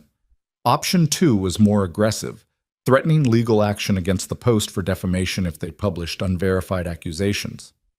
Option 3 was the nuclear approach, a full press conference where Victor and Elena would present documentation proving her competence and the legitimacy of their relationship. "What do you think?" Victor asked quietly. Elena set down the folder, meeting his eyes directly. "I think we tell the truth. Not because we owe anyone an explanation, but because I won't let Gregory Hartwell's lies define who we are or what we've built." A press conference could get ugly. Reporters will ask invasive questions about our personal life, about my past, about whether I've ever used my position to pursue other relationships. Victor's voice was careful, giving her an out if she wanted it. "Are you prepared for that level of scrutiny?" Elena thought about the past 6 months, the way Victor had integrated her into every aspect of his life with absolute transparency. The family dinners and business meetings and quiet domestic moments that had built something real and permanent between them. The careful way he'd always maintained boundaries between her professional achievements and their personal relationship. "I'm prepared," she said firmly. "Because the truth is on our side, Victor. You promoted me before we started dating. I've exceeded every performance metric in my role. Our relationship developed organically, without any abuse of power or impropriety. And I refuse to be ashamed of loving you, or let anyone suggest that my competence is somehow invalidated because I'm in a relationship with you." Victor's expression shifted to something raw and proud. "You're sure? Once we go public, we can't take it back. Your privacy, your professional reputation, it'll all be subject to scrutiny." "I'm sure." Elena moved into his arms, feeling the solid strength of him. "We've built something real. Something based on mutual respect and genuine partnership. I won't let lies destroy that, and I won't hide what we have like it's something shameful." Victor held her close, his cheek pressed to her hair. "Then we do this together. Full transparency, complete honesty, and let the chips fall where they may." The press conference was scheduled for the following afternoon in the main ballroom of the Meridian Club. Victor's PR team worked through the night preparing materials, Elena's resume and performance reviews, documentation of the harassment policy development timeline, statements from board members confirming the separation between Elena's promotion and their personal relationship. Elena barely slept, running through potential questions and responses, trying to prepare for every angle of attack. Victor stayed with her through the night, his presence solid and reassuring, reminding her that they were facing this together. By the time they arrived at the club the next day, at least 20 reporters had gathered, cameras ready, notepads out. Elena wore a navy suit that spoke of professional authority, her hair pulled back, minimal jewelry except for the gold bracelet Victor had given her. She looked like exactly what she was, a competent professional who'd earned her position through hard work and excellence. Victor stood beside her in a dark suit, his hand warm against the small of her back as they approached the podium. The subtle touch was both possessive and supportive, a reminder that whatever happened, they faced it together. "Thank you for coming," Victor began, his voice carrying the controlled authority Elena had come to recognize. "I've called this press conference to address recent speculation about my relationship with Elena Moore, the director of operations for my Manhattan properties. Rather than allow rumors and innuendo to shape the narrative, we've chosen to provide complete transparency about our professional and personal relationship." He nodded to Elena, who stepped forward with documents in hand. "I was promoted to director of operations on the basis of 3 years of exemplary performance at the Meridian Club, plus extensive experience in luxury hospitality management," Elena said clearly. "My resume, performance reviews, and letters of recommendation are available for your review. The decision to promote me was made 6 weeks before Victor Romano and I began dating, as documented in board meeting minutes and employment records." She handed copies to the nearest reporters, watching them scan the materials. "Victor and I began our personal relationship after I'd accepted the position, with clear boundaries established to prevent any conflict of interest. I report directly to him professionally, but all performance evaluations are reviewed by an independent board committee to ensure objectivity. My compensation is determined by industry standards and verified metrics, not personal favoritism." A reporter from the Post raised her hand, Jennifer Chen, the woman who'd been asking questions. "Ms. Moore, Gregory Hartwell claims you initiated a relationship with Mr. Romano, specifically to secure your promotion and protect yourself from consequences after the gala incident. How do you respond to that?" Elena met the reporter's eyes without flinching. "Mr. Hartwell sexually harassed me during a charity event by touching me without permission and using demeaning language. I established a boundary and enforced consequences, as is my right and responsibility. His membership was terminated because he violated workplace harassment policies, not because of my personal relationship with Victor Romano, which didn't exist at that time. Mr. Hartwell's accusations are retaliation for facing legitimate consequences for inappropriate behavior." "But the harassment policy was implemented after the incident," another reporter interjected. "Doesn't that suggest it was created specifically to justify terminating Mr. Hartwell?" Victor stepped forward, his voice cutting through the noise with absolute authority. "The harassment policy formalized standards that should have been in place from the beginning. Mr. Hartwell's behavior would have been unacceptable regardless of whether a written policy existed. And I want to be very clear about something. I don't need to create policies to justify protecting my staff from sexual harassment. That's called basic human decency." "Mr. Romano," Jennifer Chen pressed, "given your documented history with organized crime families, isn't it possible that your relationship with Ms. Moore represents a pattern of using power inappropriately? That you've leveraged your position to pursue a romantic relationship with an employee who couldn't refuse without jeopardizing her career?" The question was designed to wound, to paint Victor as a predator and Elena as a victim. Elena felt rage flash through her, white-hot and clarifying. She stepped forward before Victor could respond. "I'm going to address this directly because I won't allow my agency to be erased by your narrative," Elena said, her voice sharp enough to cut. "I chose to pursue a relationship with Victor Romano, not because I felt pressured or coerced, but because I recognized in him someone who valued my competence, respected my boundaries, and saw me as an equal partner rather than a subordinate. He offered me a promotion based purely on merit, then separately expressed personal interest while making it absolutely clear that the two were unconnected, that I could accept the job and decline the relationship without any professional consequences." She looked directly at Jennifer Chen, letting the reporter see the conviction in her eyes. "I'm not a victim who needs saving from a powerful man. I'm a competent professional who earned my position and then chose to build a personal relationship with someone who treats me with respect, honesty, and absolute partnership. The fact that you're trying to paint that choice as exploitation says more about your assumptions about women's agency than it does about my relationship." The ballroom had gone silent. Elena could feel Victor's pride radiating from beside her, his hand finding hers in a gesture of solidarity. "Any other questions?" Victor's voice carried a dangerous edge. Because I'm happy to discuss my business practices, my professional ethics, or my relationship with Elena. But if you're here to perpetuate Gregory Hartwell's lies or suggest that my partner is somehow incapable of making her own informed decisions, we're done. A younger reporter from a business publication raised his hand tentatively. Ms. Moore, what metrics have you achieved in your role as Director of Operations? Elena felt the tension ease slightly as she launched into concrete details. Staff retention improvements, revenue increases across all properties, successful implementation of new policies that had become industry models. She spoke with confidence and precision, demonstrating exactly why she'd been promoted, her competence undeniable and well documented. The press conference lasted another 40 minutes, with questions ranging from professional to personal, some respectful, and others clearly designed to provoke. But Elena and Victor handled each one with united front, honest about their relationship, transparent about the timeline, unwavering in their presentation of the facts. By the time they finished, Elena felt exhausted but strangely exhilarated. They'd laid everything out in the open, had refused to hide or apologize, had presented their relationship as exactly what it was, a partnership built on mutual respect and genuine love.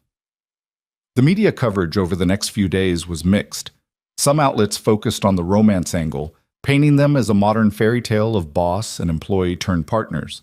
Others were more cynical, questioning whether true consent could exist in relationships with power imbalances. A few, including The Post, tried to keep the scandal alive by interviewing Gregory Hartwell again and rehashing old rumors about Victor's past. But the one thing no one could dispute was Elena's competence. The documentation they'd provided was too thorough, her achievements too concrete. Even the most skeptical reporters had to acknowledge that she'd earned her position on merit. 3 weeks after the press conference, Elena was working late in her office when Victor appeared in her doorway with an expression she couldn't quite read. "Come with me," he said. "There's something I want to show you." Elena followed him to the private elevator, which carried them not to the penthouse but to the roof. She'd never been up here before. It was technically off limits except for maintenance. But when the elevator doors opened, Elena gasped. The entire rooftop had been transformed. String lights hung in elegant patterns overhead, creating a canopy of golden light.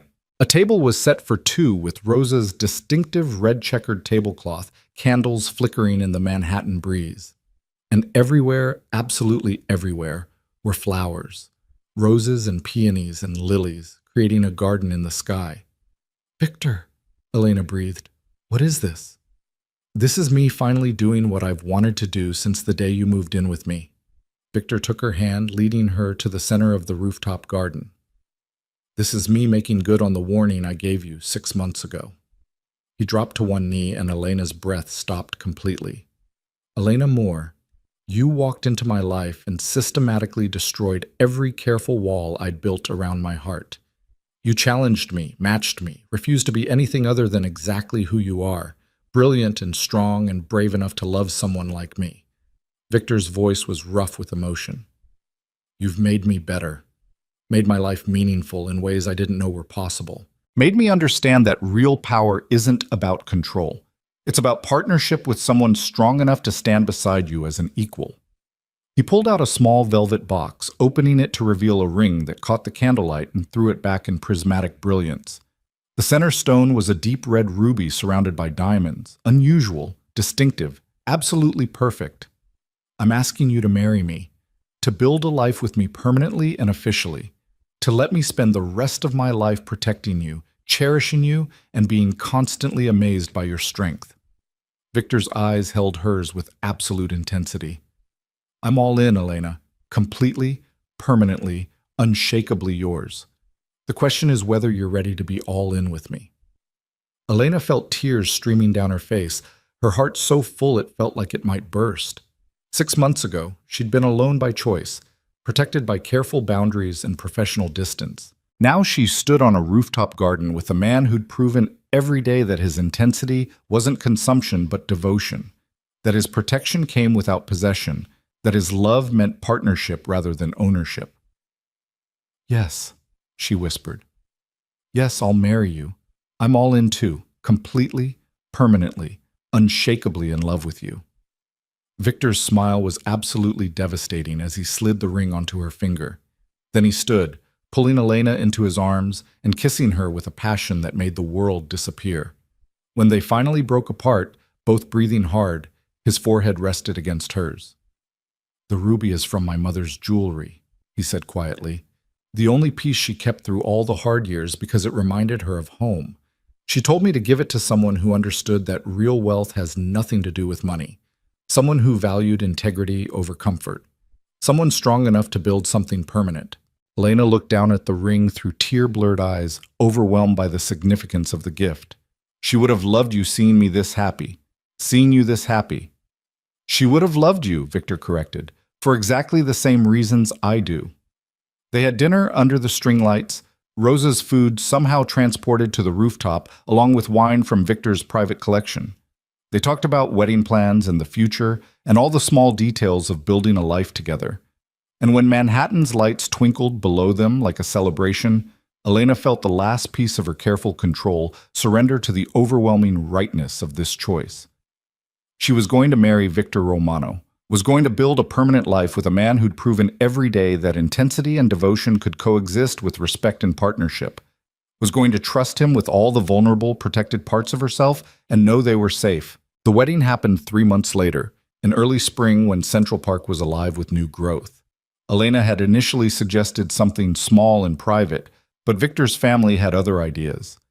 What started as intimate plans evolved into a celebration of two families coming together: Victor's large, loud, loving extended family, and the smaller circle Elena had built from chosen connections rather than blood. Rosa, of course, insisted on catering. Zia Carlotta made Elena's veil by hand, intricate lace that had been in their family for generations. Victor's cousin Marco turned his restaurant into command central for wedding planning, and somehow the chaos of 40 opinionated Italians all trying to help resulted in something beautiful. The ceremony took place in a small garden in Central Park, officiated by a judge Victor knew who owed him a favor. Elena wore a simple ivory gown that spoke of elegance rather than ostentation, her hair loose because Victor loved it that way, the ruby ring he'd given her catching spring sunlight and throwing red fire. Victor stood at the altar in a dark suit, his eyes never leaving Elena as she walked toward him. There was no one to give her away. She'd never needed anyone's permission to make her own choices. But Rosa and Zia Carlotta walked beside her anyway, representing the family she'd found rather than the one she'd been born into. The vows they exchanged were traditional on the surface but carried weight beyond the words. When Elena promised to love and cherish, she meant it with every fiber of her being, this man who'd seen her completely and loved her anyway, who'd protected without possessing, who'd made her brave enough to surrender her careful control.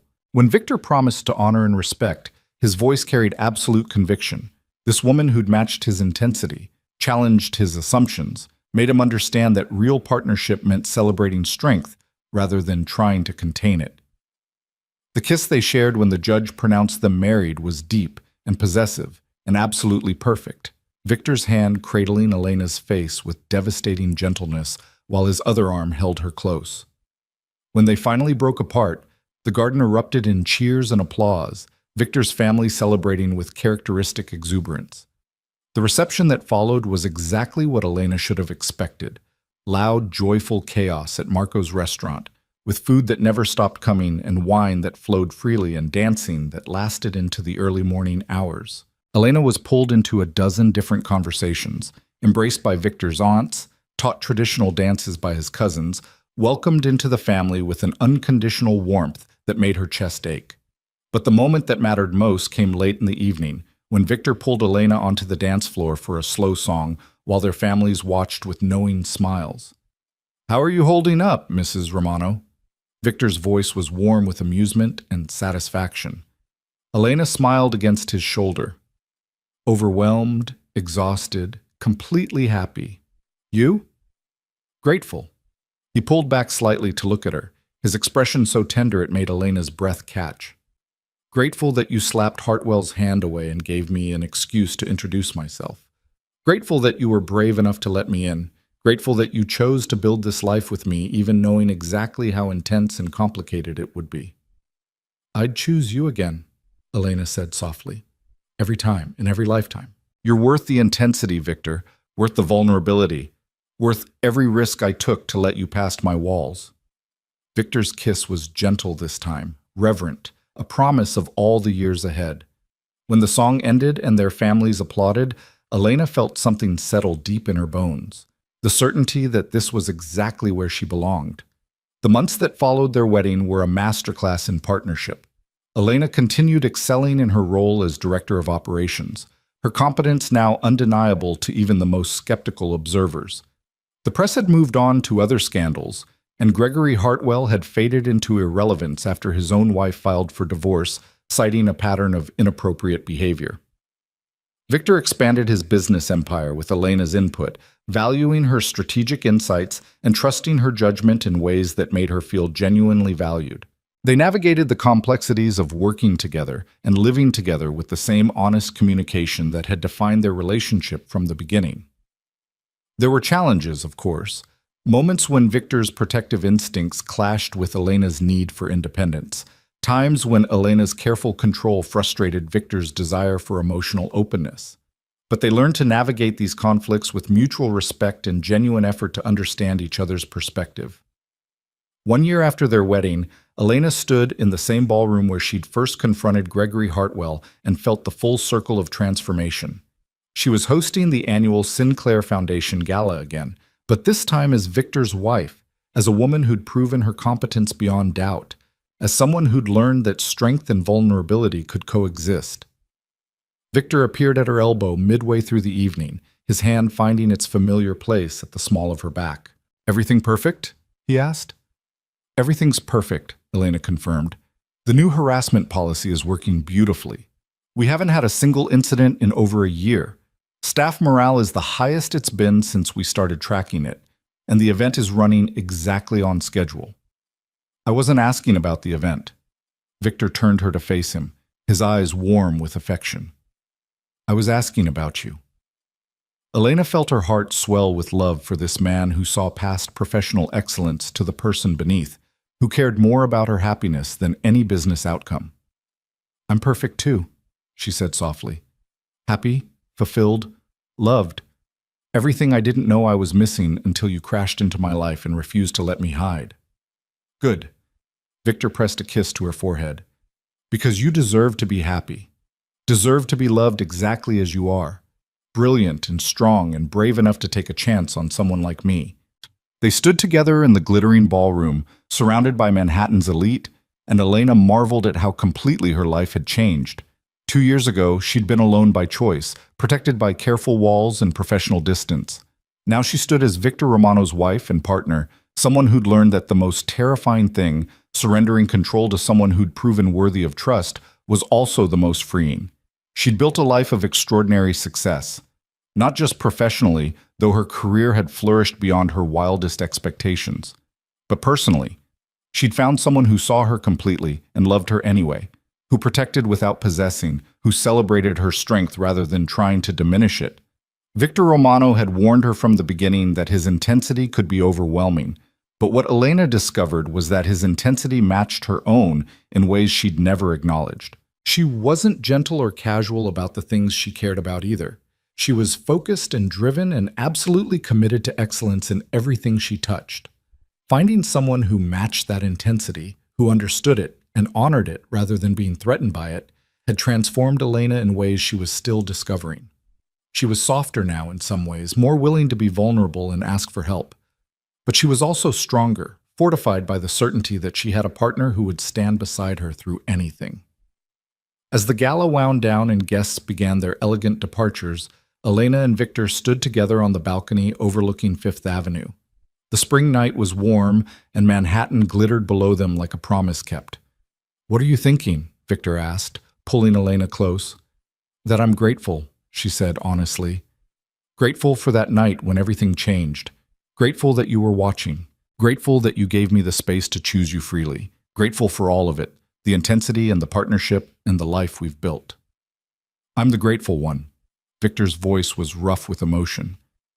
"You could have chosen safety and distance, could have kept your walls intact and protected yourself from risk, but you chose to be brave instead, chose to let me in, chose to build something permanent with a man who loved you too intensely to ever be easy or simple. "You're exactly complicated enough," Elena said, rising on her toes to kiss him. "Exactly intense enough. Exactly perfect for me in all your imperfect, complicated, overwhelming glory." They stood wrapped in each other as the city hummed around them, two people who'd found in each other what they'd been missing without knowing it was missing. Competence had met integrity. Strength had met protection. Independence had met devotion. And in the synthesis of two careful, controlled people choosing to be vulnerable with each other, something extraordinary had been built.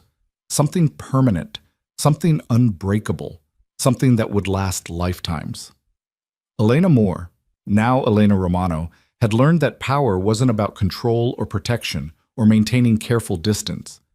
Real power was choosing to be vulnerable with someone strong enough to handle your strength. Real power was surrendering to love with someone who would never abuse that surrender. Real power was building a partnership based on absolute equality and mutual devotion. And standing there in Victor's arms with Manhattan spread before them like a kingdom they'd built together, Elena finally understood what her careful, protected younger self had been missing. Safety wasn't the absence of risk. It was finding someone worth risking everything for.